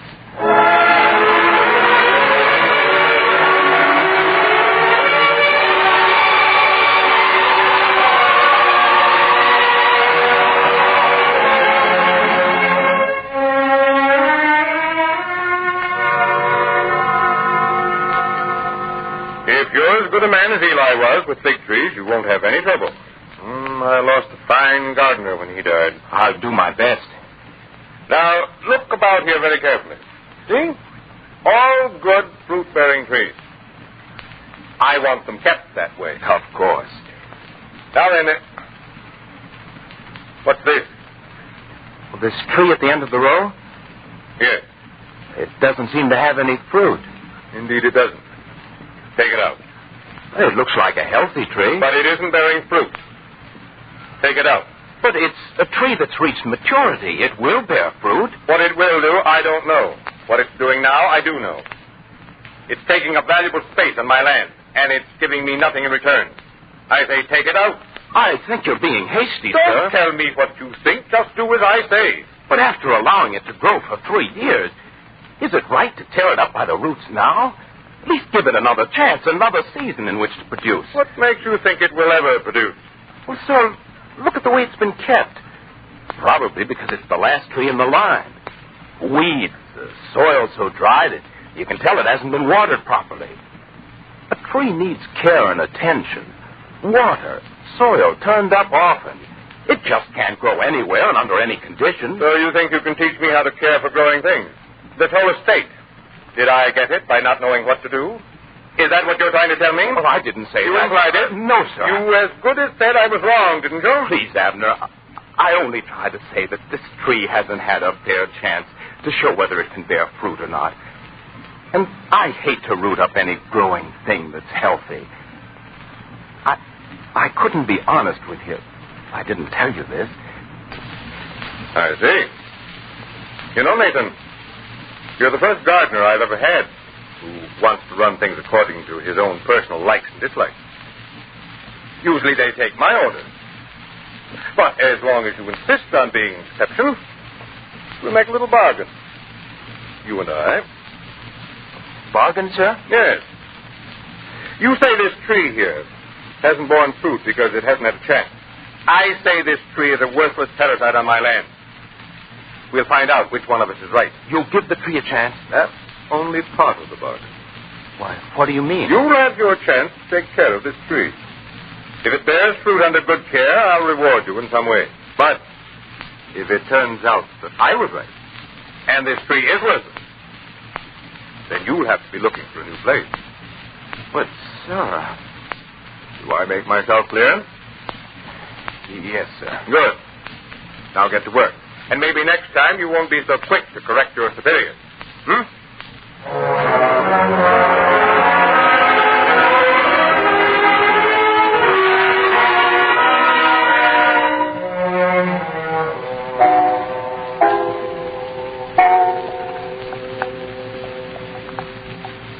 Don't you like the meal, dear? Oh, I didn't say anything, did I? But you're not eating. I don't feel like it, that's all. You could tell me. Tell you what? Well, if there's something wrong, you could tell me. Wrong? Who said there was anything wrong? Well, then you don't have to become so angry. Oh, yes, there is something wrong. Why I ever thought I could keep it from you, I don't know. You've done something? Abner is displeased? It wasn't wrong. No matter what happens, it wasn't wrong. What do you mean, no matter what happens? What could happen? Oh, I had no right to do it. I had no right to jeopardize your security. About myself, I don't care, but I should have thought of you. I should have swallowed my pride. Should have said that I was wrong. Not if you thought you were right. That wouldn't be honest. You don't know what might happen. We may have to leave here, Ruth. Leave here? But you said that... Sure, I said. But I forgot what I said. When Abner told me to take out the fig tree, I should have done it instead of telling him it needed water and care. But you didn't. And I'm glad. Glad? Even though it means we may have to move from here? Go out on the road again looking for a place to work? A place to live? If you believed you were right not to tear it up, I'm glad you said so. I don't want you to be a slave to what I feel. Don't surrender your right to be a man just to keep a roof over my head. I won't ask that of you ever. I know what it means to you. If we have to leave, we'll leave. That's all. That's all there is to it. Ruth, dear, I know how you feel. Nathan, I'm sorry I began to cry. Couldn't help it. Oh, if there were anything I could do, but there isn't. I offended Abner, and he was quick to resent it. It isn't though I had a hand in making the bargain. I had no choice. I know. And as long as it's made, there's only one thing for us to do. We won't leave. And I didn't mean we should run away. I meant that we ought to do our best to save that tree. If what you said is true, that it can be saved. You mean you'd help me? And why not? It's our marriage, our home. Why shouldn't we both work for it? Then we will. We could start right now. No, at night? You said the tree needs water. We'll give it water. Day and night. We'll work for what we both want. And we'll start now.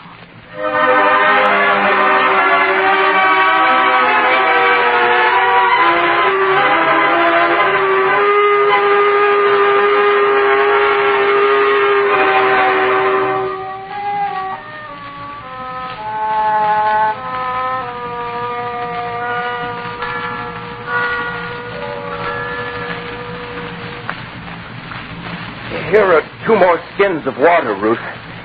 You should rest a while. It's a long walk from the well to the vineyard. And with 2 heavy bags of water. Don't worry about me. I'm used to hard work. But you should have been in bed hours ago. These will be the last 2 bags. Then let me pour them. You rest. Oh, I can do it. I'm strong enough. You're not nearly as strong as you are determined. Here, now let me do it. All right. The fruit must grow. It must. It will. Oh, if only I hadn't said anything. It's too late to look back now. You said it. We'll work hard. The fruit will grow. Ruth. Yes. It wouldn't be fair to make you feel so sure that disappointment might be too great. Disappointment? There are trees that never bear fruit. Barren trees? Yes, I've seen some during my time on the farm. No one knows why. They seem perfectly healthy, but somehow they never bear fruit. Is this one of them? You never know. Time's the only way to find out. Time and proper care. We'll do what we can. I only wanted you to know what might happen. I wouldn't want you to feel betrayed or disappointed in me. The last thing in the world I'd want would be for you to suffer because of me. I know that you love me, Nathan. And because I do, I know everything else you're trying to tell me. Whatever it is, we'll face it together. Now, if you're finished, we can go back to the cottage. Back home, you mean? Yes, dear. back home.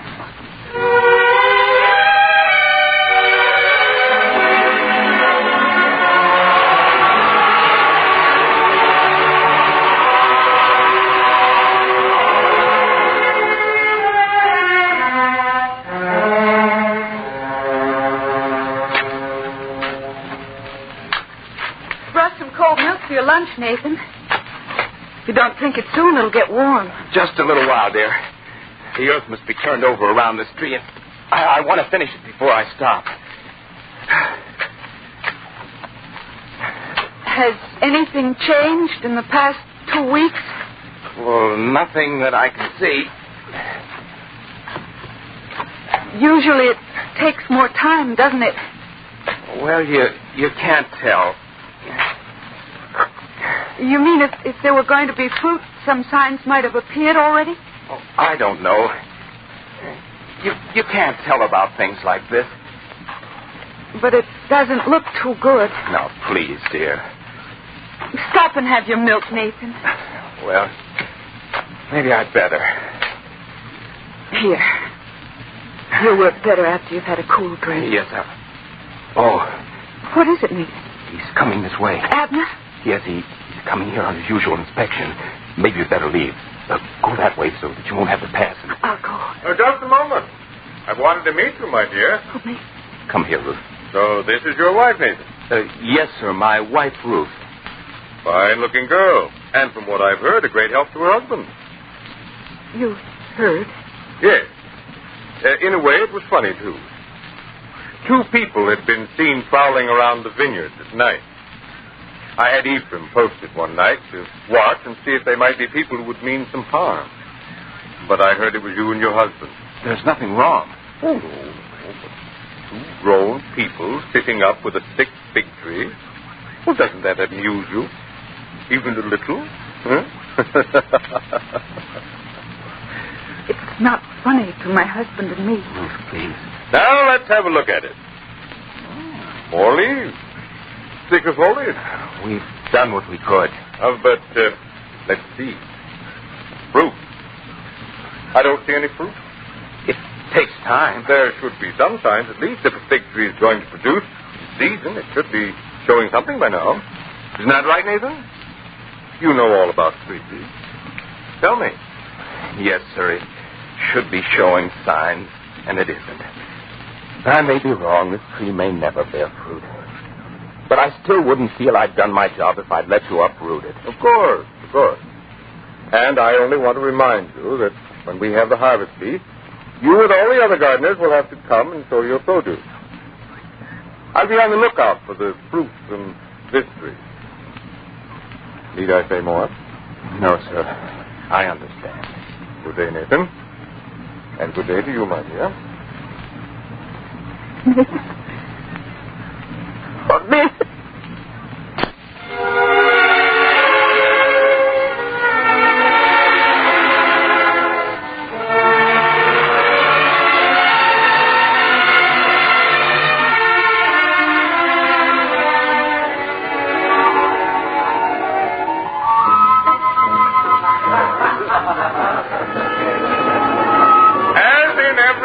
Feast time, I invite all my servants to eat, drink, and celebrate the blessings we draw from the soil. But first, before we celebrate, we shall take an accounting of the results of the season's work. All gardeners are to line up here with samples of their finest produce. And now, first, you, Simeon, samples of the grain from your field. Abner, for 54 years I have been bringing my produce to the head of this family. Your grandfather, your father, and now you. And I can say that never have I shown finer grain than this. Oh, yes. Yes. Pick up a handful, Abner. Feel its firmness and its weight. Yes, I can see. There. Very good, Simeon. Excellent. Thank you, sir. Simeon, there will be a special reward for you later. Thank you, sir. Next. Jonathan. The olives? Yes, sir. The olives here in this bowl. First look at them, then test them for oil. I have no more to say. You feel sure of your crop? Oh, I only ask you to put them to the test. Examine one. I will. Excellent. So full of oil. When you press one of these olives, it's like tipping a jar. The oil flows so freely. Very fine. Next. Well, who's next? Ah, Nathan, my big gardener. Step up, Nathan. Show me what you have produced. Well, yes, sir. Here, I'll uncover this tray of figs. Would you taste these, sir? Mm-hmm. Let me see. This one. Yeah. Good. Very good. As good as we had last year. Thank you, sir. Oh, but wait. You and I have a special bargain, don't we? There were some special figs in which I was interested. The very tree which you and your wife have cared for. Have you any figs to show from that? The fruit of that tree, sir, is here, in this other tray. Let me see. I don't believe it. Look, taste. Let me have one of those. Well, they're big. Even bigger than the others. Yes, sir. And the taste... Never mind. I think you're playing a trick on me. No, sir, if you'd like to see this... I would indeed. And if this is a trick, you'll be punished accordingly. Come with me. And you too.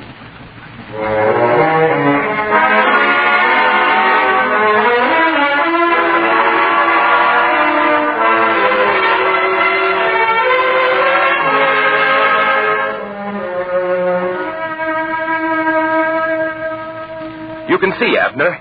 Here it is. And the branches are hung heavy with fruit. Is this a trick? I can't believe it. Amazing. Amazing. We didn't believe it ourselves at first, did we, Ruth? No. When the fruit first began to appear, we thought it wouldn't grow. We thought it would die on the branches. But it didn't. The harder we worked, the larger and firmer the fruit became. Till now, this tree is the finest fruit of all. And I laughed at the two of you. I was going to make you leave my estate for trying to correct me. And all the while, I was wrong. Well, we must make up for that. It's all right, then. We won't have to leave. Leave? A man who can raise such fruit from this tree? I'm thinking now of giving you more responsibility, more opportunity to use your talent. A man as courageous as you are to risk your future in order to seek truth is a very valuable man indeed. A man to be trusted. Thank you, Abner. It's as I said, sir. The fault wasn't in the tree. It was in the conditions under which the tree was raised. When the conditions were improved, the tree produced fruit. All it needed was a chance.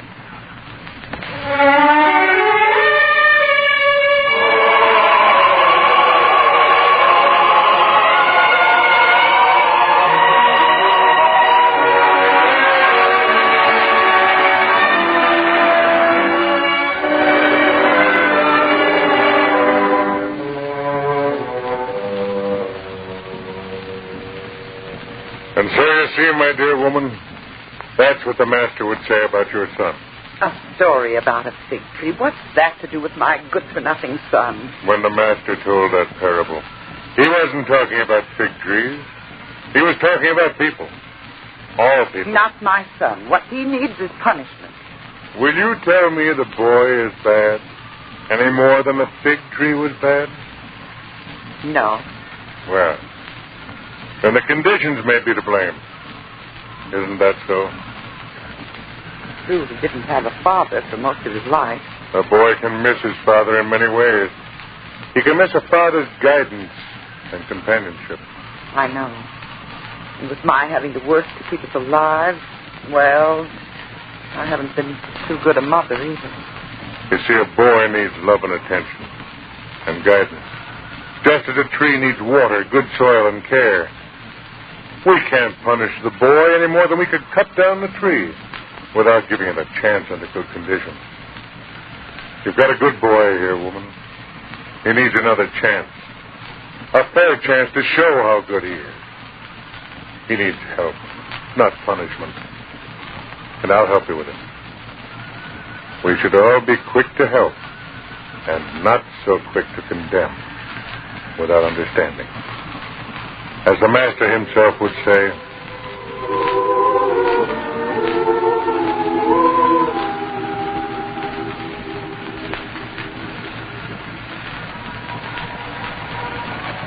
Judge not, that ye be not judged. Behold, these 3 years I come seeking fruit on this fig tree, and find none. Let it alone this year also, till I shall dig about it, and water it. And if it bear fruit, well.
Drama of humility based on a teaching in the greatest life ever lived. Our scene is a great house in Jerusalem where the master has been invited to eat the Sabbath meal. As they wait for their guests to arrive, the men eye each other expectantly till one of them says, Well, it's on everyone's mind. We might as well talk about it. What could you possibly mean, Caleb? The way you're all looking at the seat at the head of the table, I can see that you each feel entitled to it. Am I right, Samuel? Well, now that you've mentioned the subject yourself, it's possible that I feel I'm entitled to sit in the chief place. But you see, Samuel, there are others who feel the right is theirs. And if you will look around, you will notice that there is no man here who is inferior to the others. And since I did the inviting, I might as well allow you all to share my little joke. I don't joke about my standing in the community. Soon the master will arrive, at any moment. We shall present this question to him. We'll let him settle the matter of who shall have the place of honor. What's the... Oh. Master, we bid you welcome to the Sabbath meal. And you've come at a propitious time, for we have a great problem which has come up. None of us seems able to settle it. Master, which man here shall be entitled to the chief seat at the table? Yes, Master. Which one of us? No answer? Is it because you can't decide, Master? The Master will answer. Don't worry about that. We didn't address you, whoever you are. My name is Peter. I follow the Master. I'm here to see that no harm comes to him. Can it harm him to answer a single question? Master, I want an answer. Who is entitled to the place of honor? Will you answer, Master?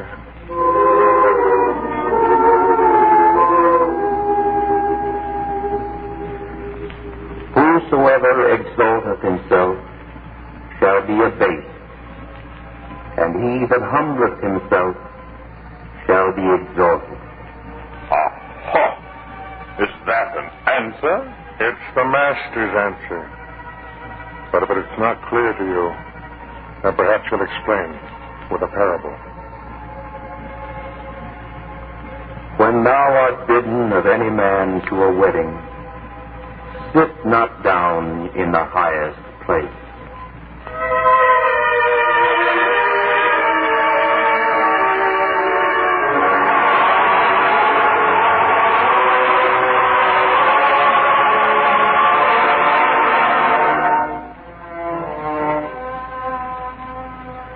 A wedding, you say, Nathan? Well, well. I didn't mean to interrupt you during the business day, Boaz, but I wanted to give you as much notice as possible. Well, it isn't every day a young man gets married, is it, Nathan? No, sir. And certainly not to any girl so lovely and fine as Ruth. Yes, and you want me to attend? Yes, sir. Ruth's father, he said he would consider it a great honor if you, as my employer, would be there. Yeah, naturally. May I give him your answer this evening? Of course, of course. I should be delighted to attend, especially in view of the fact that I'm assured the place of honor. Assured the place of honor? Well, isn't that what you said, Nathan? What Ruth's father said? Or are you changing your mind? After all, as overseer of the greatest farm in this area, the honor should go to me, shouldn't it? Well, sir, I don't know. Indeed. You see, I don't know what other plans have been made. I don't know who Benjamin has invited. How can I say the place of honor will be yours? I feel that I've been deceived, Nathan. Oh, but... First, you as much as promised me the place of honor, and now you seem to have changed your mind. You can understand that a man of my standing might feel he'd been insulted. You understand, Nathan, insulted. But, Boaz, all I said was... But if you choose to insult me, Nathan, there's nothing I can do. So I don't have to attend your wedding, you know. Well, sir, would you give me a chance to talk to Ruth's father about it? Of course, my boy. Talk it over. I'm sure you'll arrive at the right decision. Yes, sir.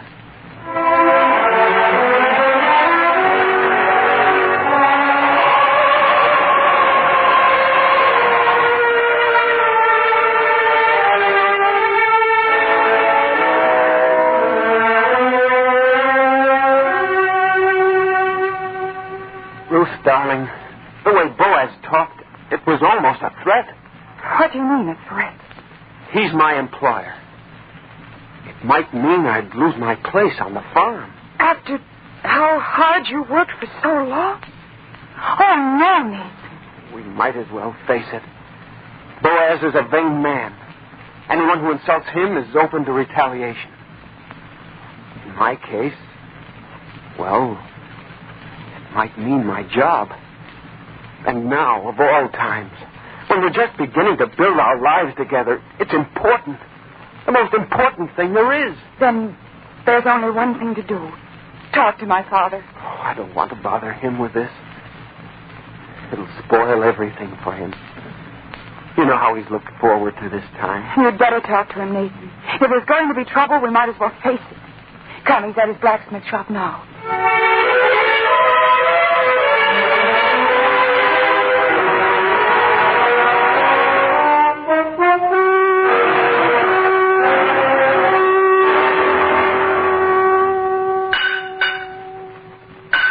You'll have to keep talking as I work. After all, I can't allow the iron to grow cold. Well, Nathan? Ruth? We've told you everything, Father. Boaz won't come to the wedding unless he's guaranteed the place of honor.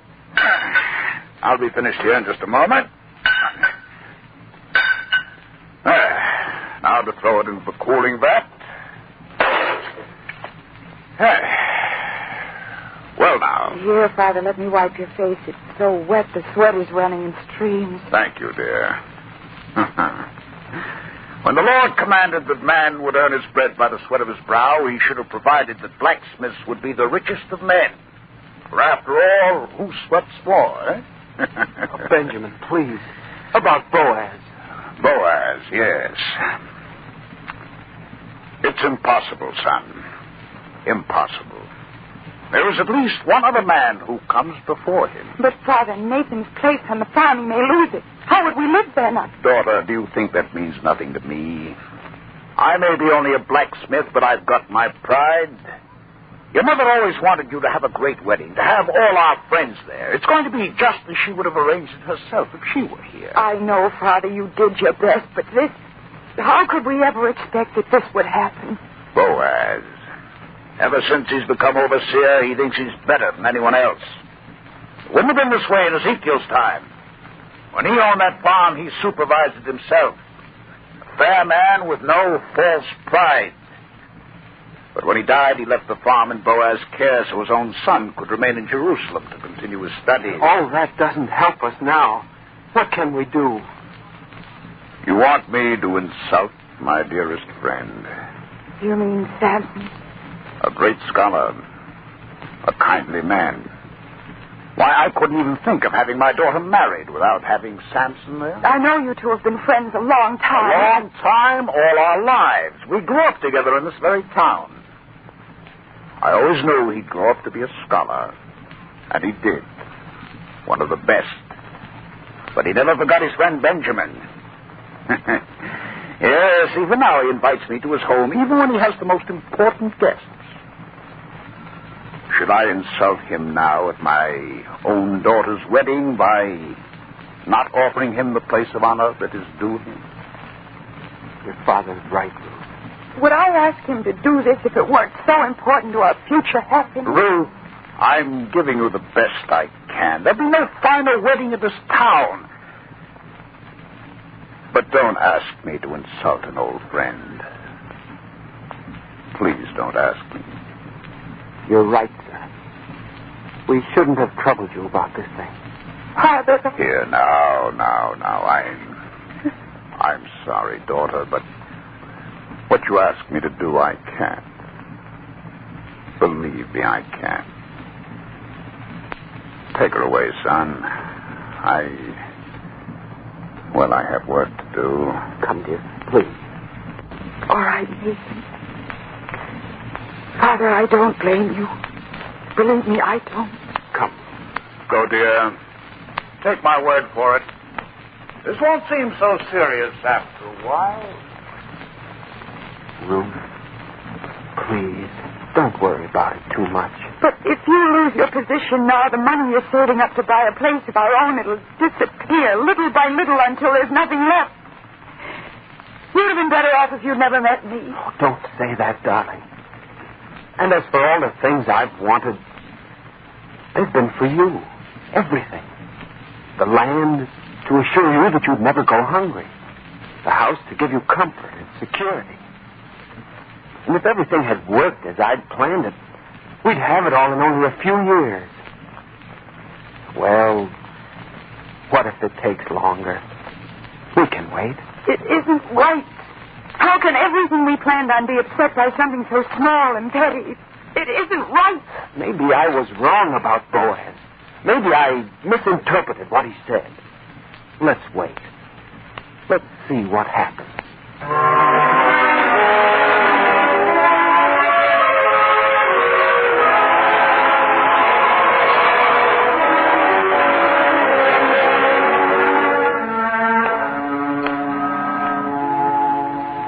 Nathan. Is that you, Nathan? Yes, Boaz.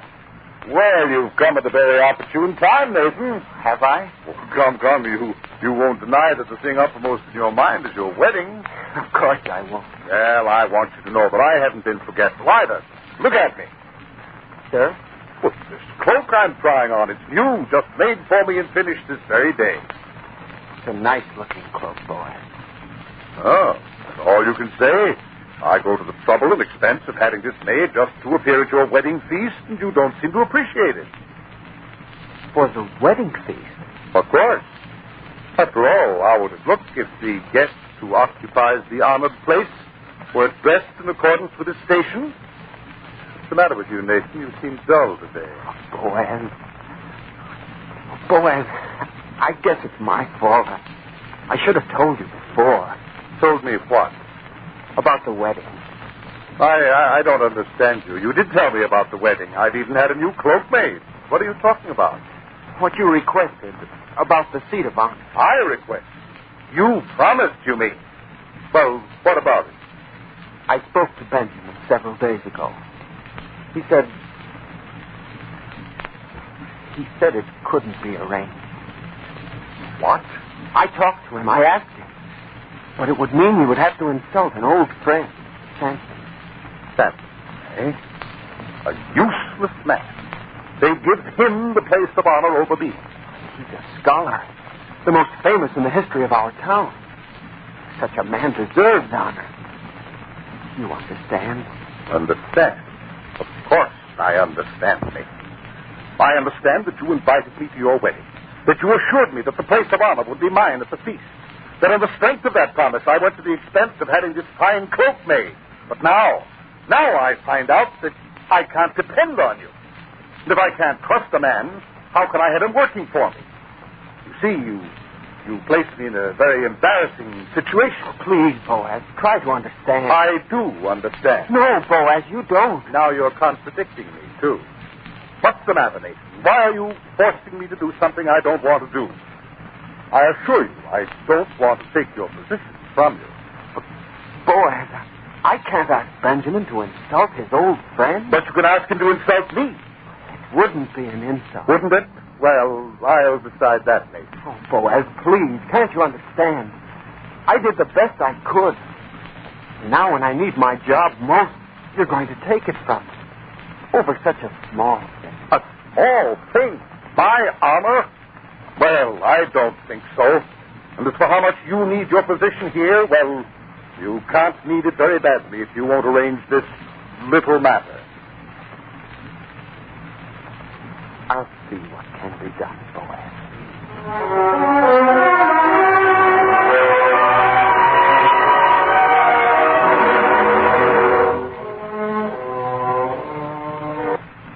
You see, Ruth, I wasn't mistaken. He came right out with it this time.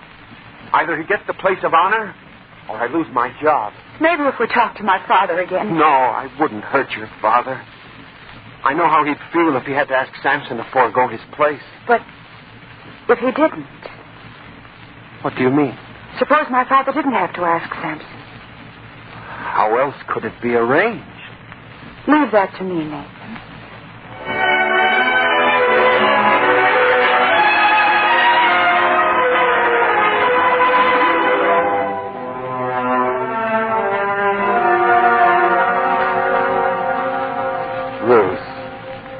Ruth, I can't tell you how flattered I am that such a lovely young girl could find time to visit a stodgy old man like myself. Please, Samson, it's something important.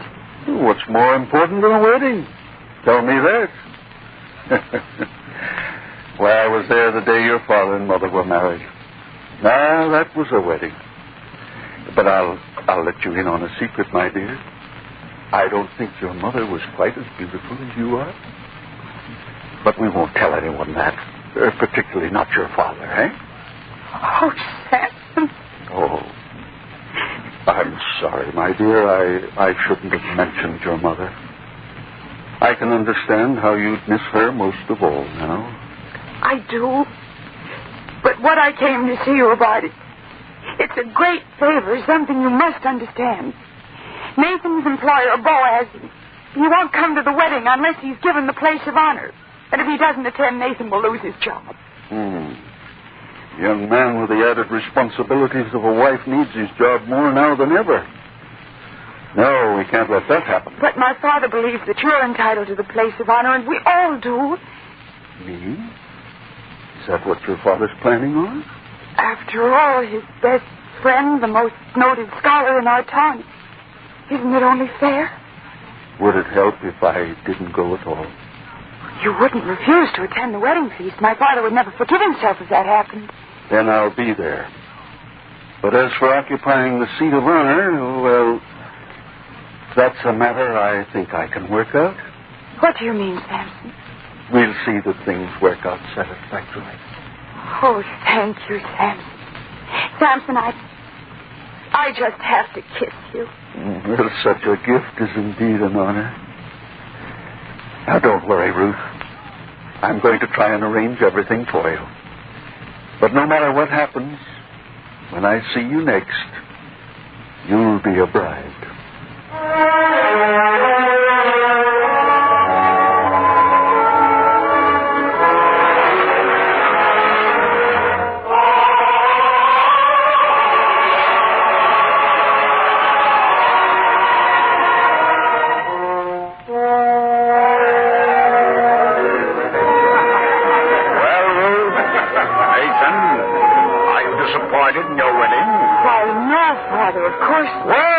You both smile. And as for what may happen tomorrow, don't worry about it today. Boaz will take his place as I want it, not as he wants. But, Father... Let's not discuss it now. There's something Nathan has to do now. Something I have to do, Benjamin? Yes, Nathan. It's a tradition in my family. You see, each groom in my family always went out just before the wedding feast to invite the first 3 strangers he met to celebrate with us. So, Nathan, go out and find 3 strangers. Invite them to the feast. Carry out our family tradition. Of course, Benjamin, I'll go. And now, Ruth, we'll gather the guests to the table. Quiet, everyone. Quiet. My dear guests, I want to thank you all for coming to my daughter's wedding. You do me honor by sharing this happy occasion with me.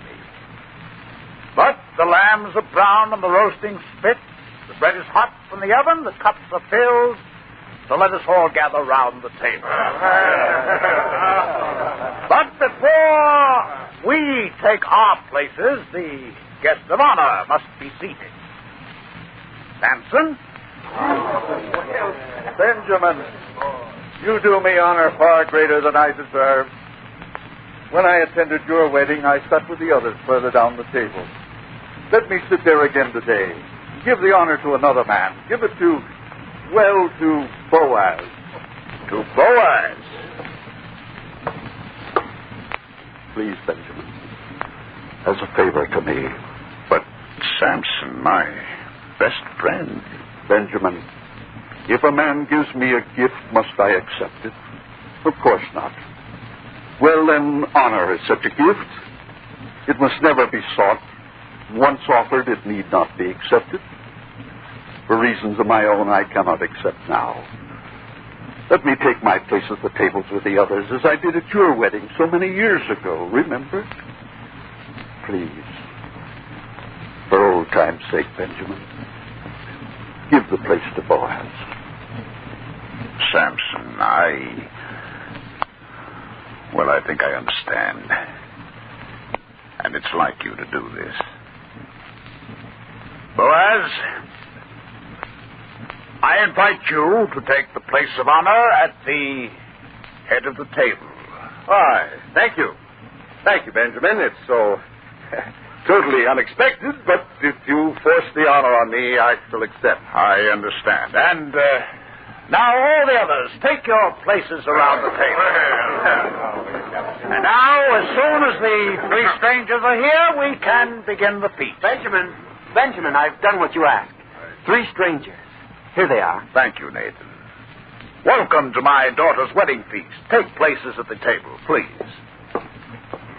And now that you've seated yourselves, let us know who you are so that you are no longer strangers.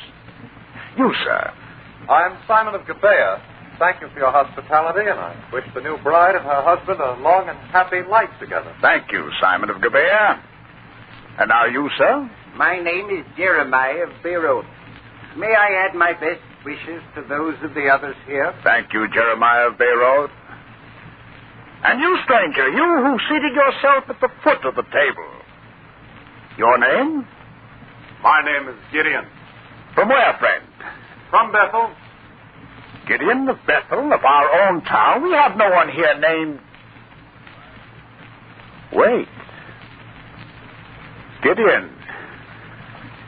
Ezekiel's son was named Gideon. Yes, Benjamin, I am Ezekiel's son. I see you don't recognize me.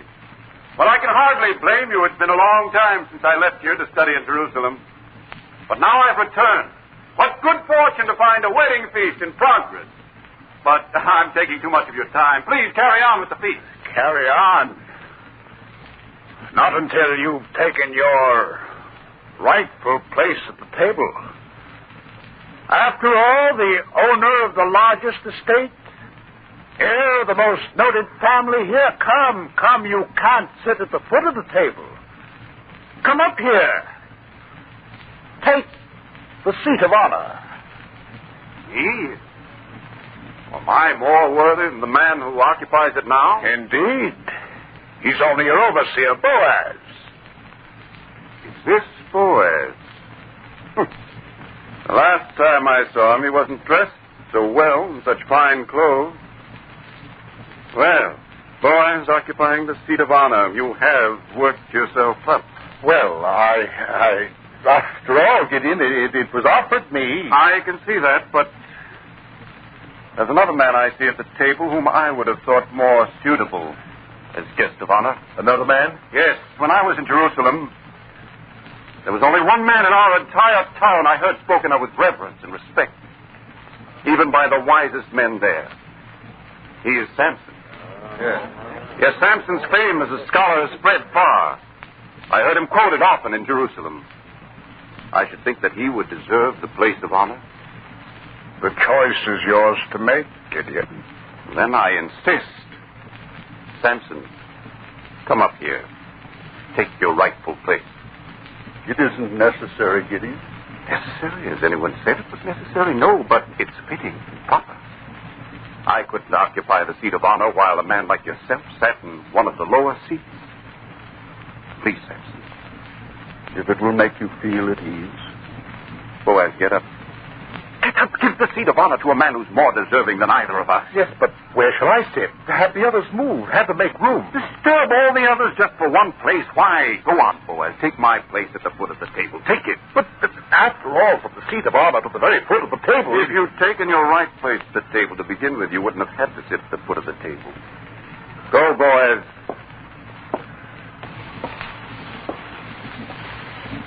Now, Samson, take the place of honor you deserve. I'll take your place, and we'll have a wedding feast as I remember them from my younger days here. Come, Samson. Everyone, rise and do honor to a man who deserves honor. And now that everyone is in his rightful place, I wish to offer a gift to the newly married couple. To two people who begin their married life with so hospitable a gesture as to invite strangers to share their feast. I shall give a portion of my land large enough to allow them to start a farm of their own.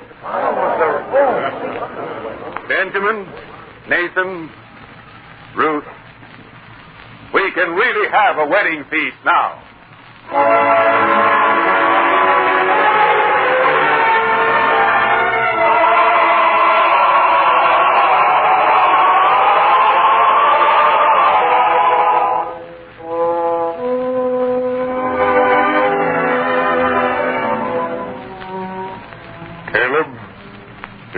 The Master's parable? Does it answer your question as to who shall sit in the place of honor? I think it does. As for me, I shall forego my right to the place. Samuel, you may have it. I should take the place of honor? I won't contest your right to it. But there are others here. Perhaps they feel they are entitled to it. We shall offer it to them. Who of you would sit in the chair of honor at this Sabbath meal? Caleb, it seems there is no one who would claim the honor. Then it seems that we have indeed learned the lesson the Master sought to teach us. Am I right, Peter? Yes, Caleb.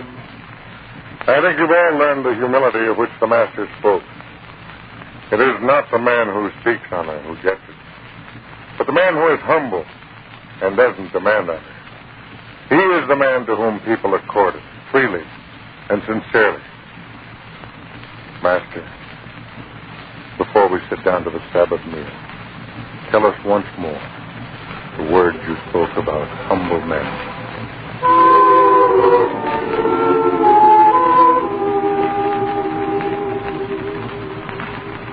Whosoever exalteth himself shall be abased, and he that humbleth himself shall be exalted.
Greatest story ever told.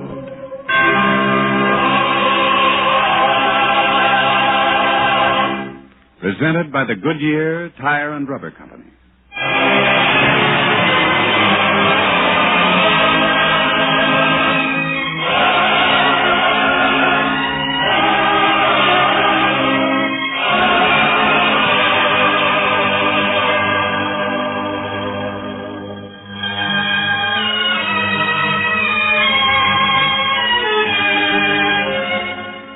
Tonight we present The Lost Sheep, a drama of repentance and forgiveness based on a teaching from the greatest life ever lived.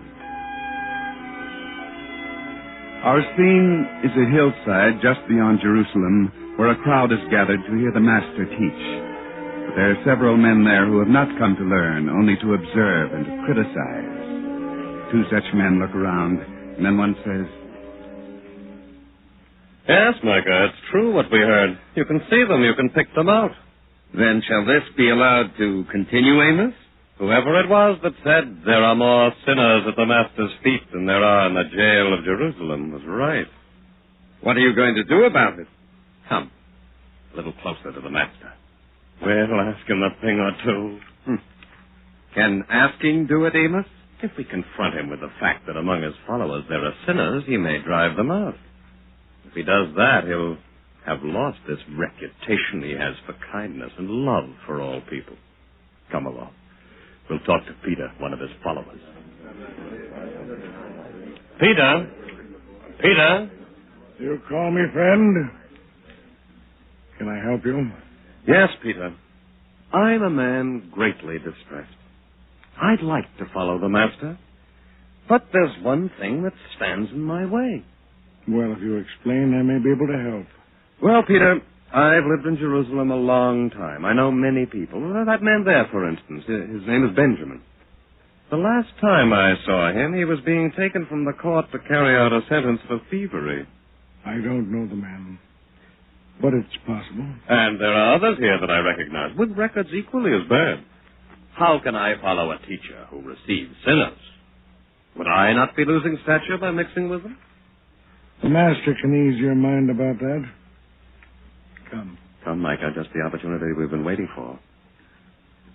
Master, there's a man among us who would ask you a question. Amos, speak to the Master. Master?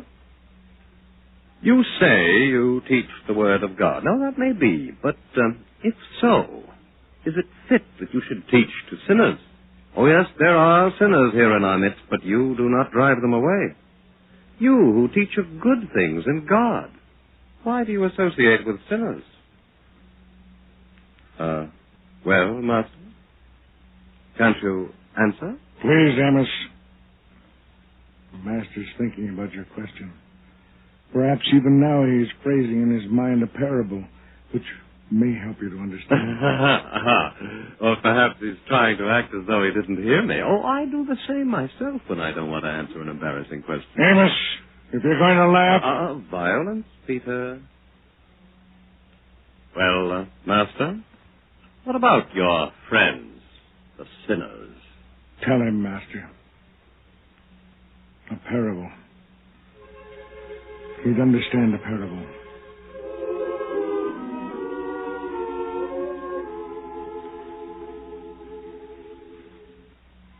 How think ye, if a man have 100 sheep, and one of them be gone astray, doth he not leave the 99, and goeth into the mountains, and seeketh that which is gone astray?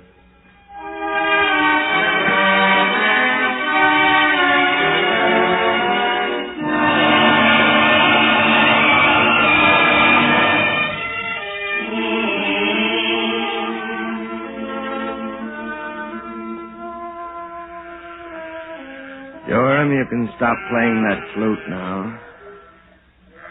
I'm sorry, Elisha. But at night when we're out here in the field, there isn't much else to do. Well, you should have thought of that before you apprenticed yourself to a shepherd. You wouldn't even be here if my brother hadn't... Oh, never mind. Go back to playing on that flute if you have to. Elisha. Yes? I don't like to ask, but every time you begin to talk about your brother, you never finish what you're saying. So? Why? If you showed as much interest in the sheep as you do in trying to find out about my brother, I'd have more faith in you as a shepherd. I'm sorry. I just wanted to know. Well, you won't. Now, if you insist on making some kind of noise, play that flute. But don't talk. I'm sorry. Shh. Quiet, Tophet. Quiet. Tophet growls there's always something wrong. Prowlers, even foxes. It's nothing, just a sound in the night. Maybe I better put out the fire. It's safer in the dark. There's nothing to be afraid of, I tell you. Now, sit there, quietly. Yes, Elisha. When I look up at those stars, I think to myself, David once saw those same stars as a shepherd boy, and he grew to be king of Israel. I wonder what it's like to be a king. Well, that was in other days. Now only Romans are king. We'll have our own king again one day. You'll see. And it'll be you, I suppose. Oh, not me. But it might be another shepherd boy. Why, once my father said... It is something, Elisha. Tophet, go, after them. Tophet will scare them away if anything can. Yes, a good dog and trained to deal with poachers. But they might hurt him. No danger of that with Tophet. He's too smart for them. Just wait. I don't hear anything. You will.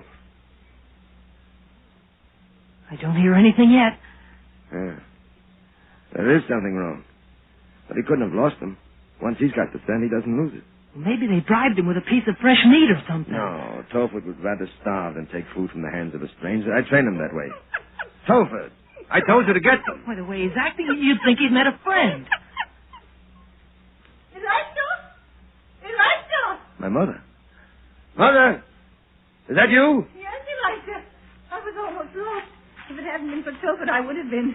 I thought I'd never find you. What are you doing here, wandering the hills at this time of night? I had to find you, Elisha. It's important.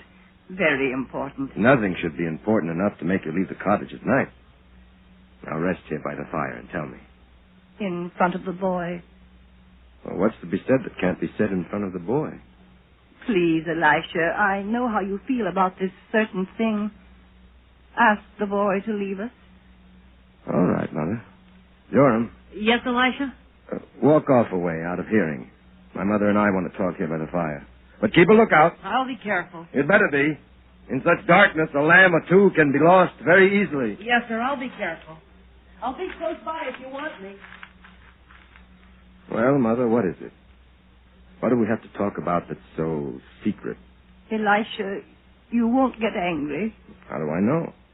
You haven't even told me what it is. Oh, Mother, not that again. Before you say anything, listen to me. I won't do anything for him. If he's in trouble, he'll get out of it himself or rot in jail. He's not in trouble. Then what does he want from us? He only comes around when he's done something wrong. Elisha, listen to me. Your brother Daniel is back. What? Even now, he's in the cottage waiting for me to bring him word of what you'll say. What does he want? He only wants to live with us again. He wants a home and a chance to prove that he's able to do his share of the work now. I don't believe it. He told me, and I believe it. The answer is still no. Elisha. Mother, I'd do anything for you, but not that. I was the one who worked hard. I stayed here and took care of the flock while Daniel went off and got into all sorts of trouble. Even now, I'm sure he's escaping from the authorities. And as soon as he thinks they're not looking for him anymore, he'll go away as he's gone before. It's not right to doubt your own brother that way. I'm only measuring him by the standard he set himself.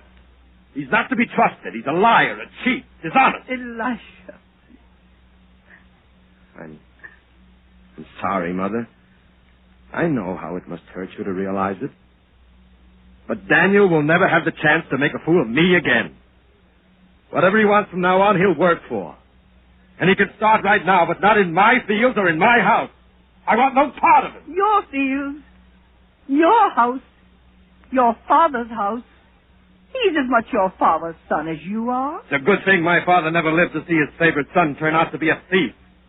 You won't forgive? No, I won't. But if you'd only... Elisha! That's Joram. It must be trouble. What is it, Joram? What's happened? One of the lambs. Lost. I tried to follow it, but I couldn't see. Foolish boy. I knew I couldn't trust him. Before you go, Elisha, say your brother can stay. No, Mother, and I can't talk to you about it any longer. I've got to find the lamb that's lost. Now, in the middle of the night? Wait till dawn, at least. He will have strayed too far by that time. I'll have to go searching for it now. Go back to the house, Mother, and have that brother of mine out of there by daylight. Please, Elisha. You heard what I said. Have him out of there by morning. Now I have to go. Joram! Joram! Where are you?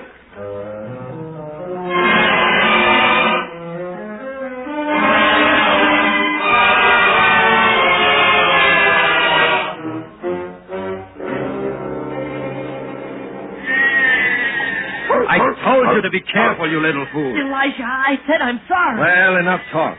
Stick to the count. I tell you, one of the lambs is lost. Why count? Because at night the moon on this hill plays tricks.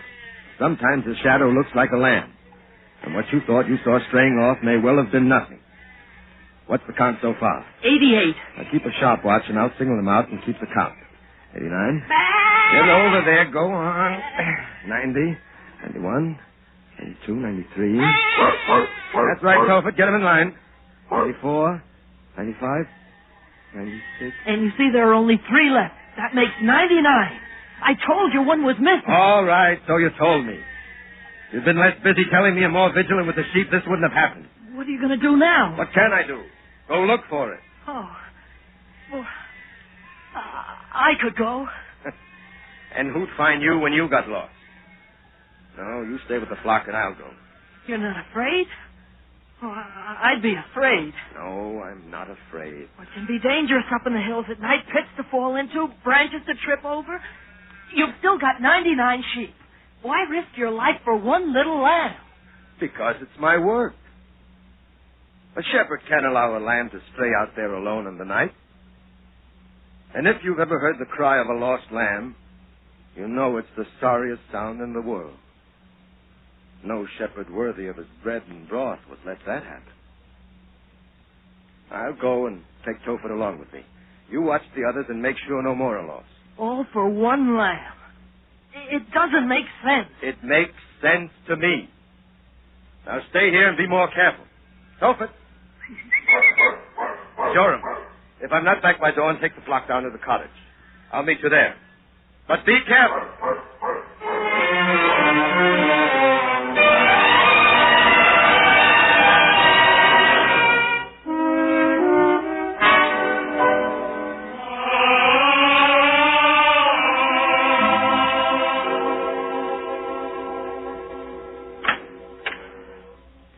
Is that you, Mama? Yes, Daniel. Well, you spoke to Elisha? Please, Daniel. You have to understand your brother. Being a shepherd and having so much time to himself, he broods a great deal. And in his mind, he makes things seem worse than they really are. You're trying to tell me that he said no. He might change his mind. I know Elisha too well for that. Daniel. Maybe I'd better leave. What's the use? You don't have to leave till dawn.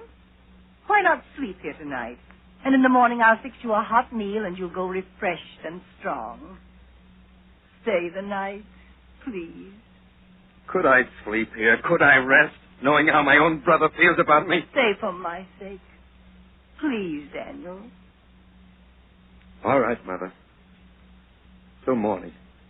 You can sleep on the same lambskins your father selected for you when you were a boy. They're still soft and warm, son. Mama, you're so good to me. Better than I ever deserved. To think of all the trouble I've caused you, the shame. Now, it was nothing. Oh, I know how it must have hurt you for everyone to know about me. And you defended me, I know you did. And why not? Because I'm no good. No good. Daniel, you just made a mistake. If you were no good, you'd have gone on making mistakes, but you didn't. You came back. You've changed, I can see it. So don't tell me you're no good. I know better. And now you'll get some sleep. And in the morning you'll go elsewhere. You'll find a place where you can live a good life. Don't worry, Daniel. I have faith in you. My father, he had faith, too. Remember, Mama, when he used to make Elisha and me stand before him, and he put his hands on our heads and said, "These are the two pillars of my house. On them it rests." And now there's only one pillar. Only one, Mama. Please, Daniel, some sleep. You need that most of all now.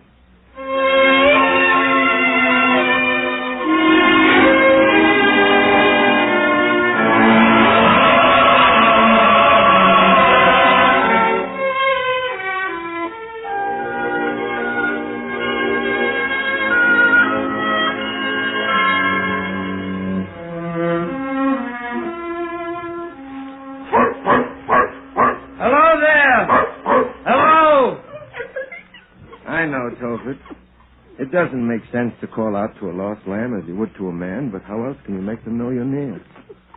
Come on, a little further. Well, Tophet, did you pick up the scent of that lamb? Come on, try. You get it, boy? Do you? Good. Go on. Lead the way. Go, Tophet, go. Good boy, Tophet, you found him.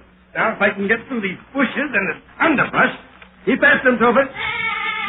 Ah, there he is. And now, Tophet, don't scare him any more than he's scared already. Come now. Ah, you don't have to be afraid of me. Come on. Oh, I see now. You're caught on the brambles. Easy now. There, you're free. Tophet. His little heart is beating as hard as a blacksmith's blows. No, nothing to be afraid of. You're safe now. Come. Up you go. Over my shoulder. There. That's right. Good boy, Tophet. You found him. Good boy. Now, let's go back. Home, boy. Home.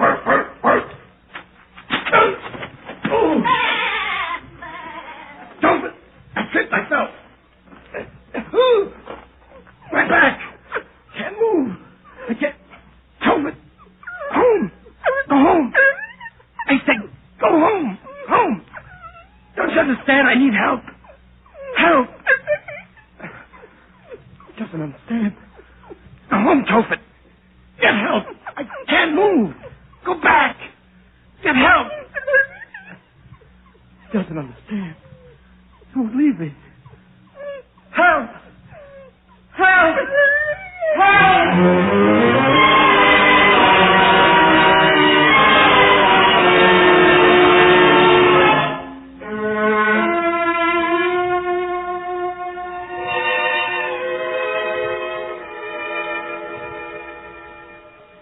Better eat more, Daniel. It may have to last you all day.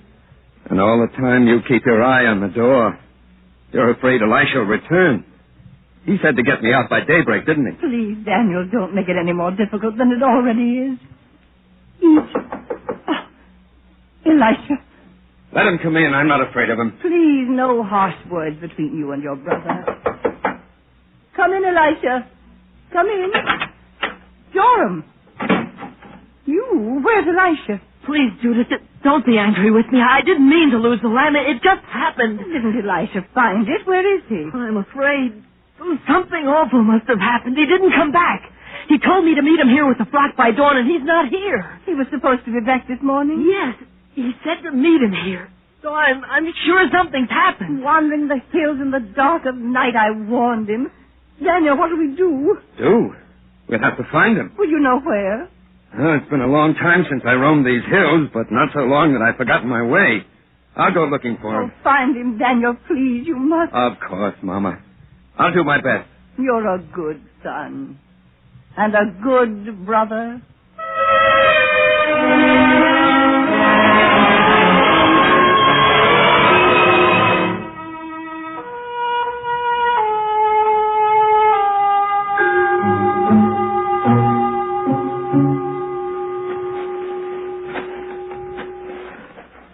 Elisha! Can you hear me? Elisha! Elisha! Where are you? Can you hear me? Hello there! Oh. Hello! Elisha! Is that you? It's me! Help! My back! Badly hurt! Help! Can't move! Don't worry.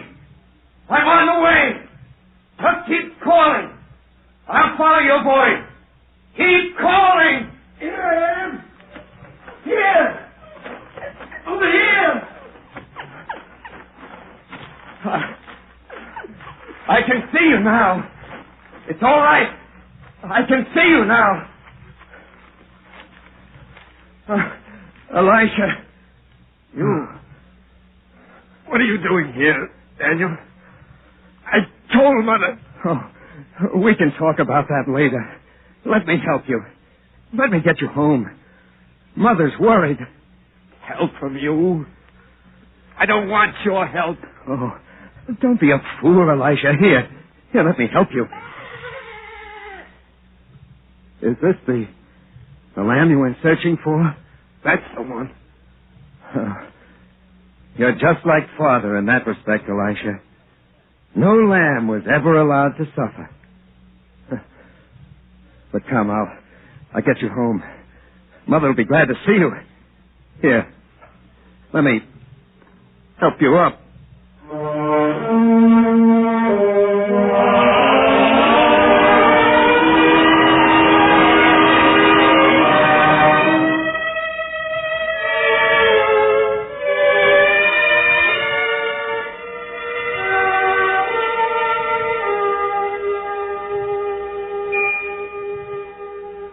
He's still sleeping in there, Daniel. Yes, he's hurt. But I've seen men recover from worse. Yes, where I've been, I've seen everything. And now you're leaving again. Oh, there wouldn't be any peace for you if I stayed, Mama. You know Elisha. And maybe he's right. Maybe I have no right to come back and expect decent treatment from him. So I'd better go before he wakes. If you have to go, go in peace, my son. And let me know everywhere you go. Someday things might change. Oh, Daniel. Mama, please. Mother? Elisha's calling. Go to him. He needs you now. But wait. No, Mama. Go to him. You'll hear from me someday. I promise. Goodbye. Mama?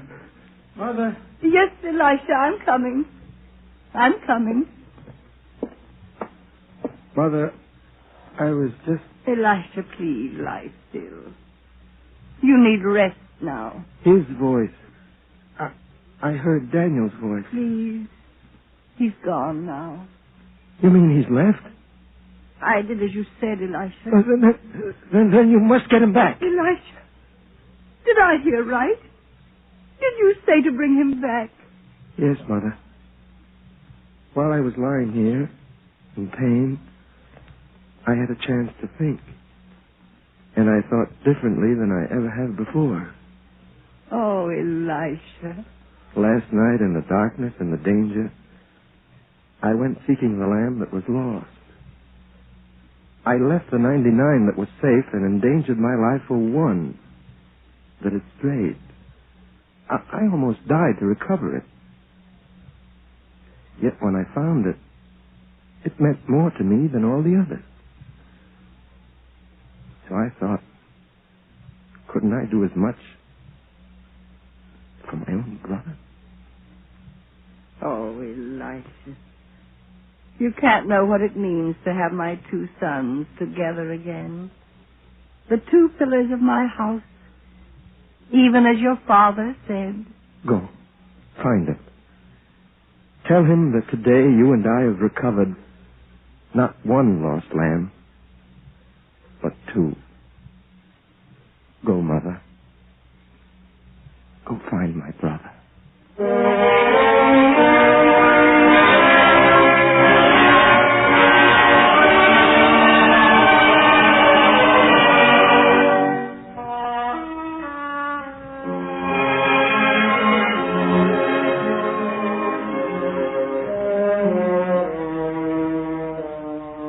Well, Amos, has the Master's parable any meaning for you? Can't you speak? Peter, it's not easy for a man to say that he's been wrong. It's not difficult if a man is honest and humble. Then I think I've been neither, because I am wrong. I know what the Master sought to tell me in his parable. And I know now why he welcomes sinners who have ceased to sin. For how else shall they change their ways if we don't help them and give them a chance to change? Master, I've been wrong. These sinners, they are as the lost lambs.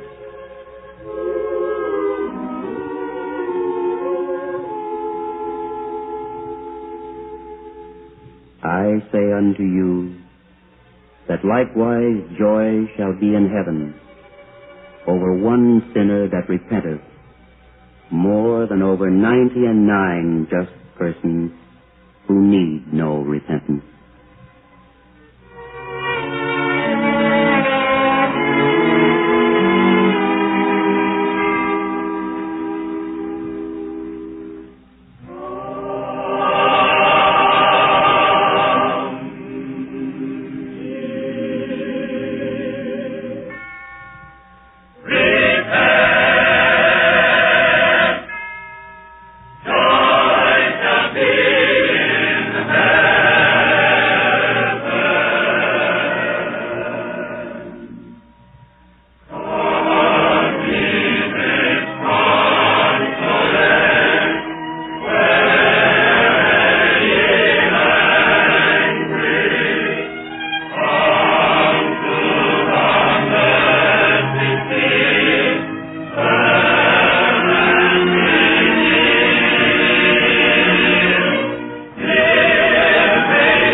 This program was brought to you by the Goodyear Tire and Rubber Company.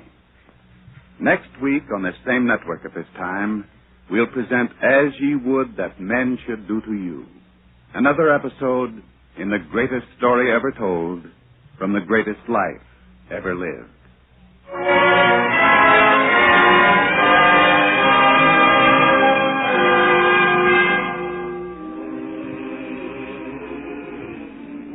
This is ABC, the American Broadcasting Company.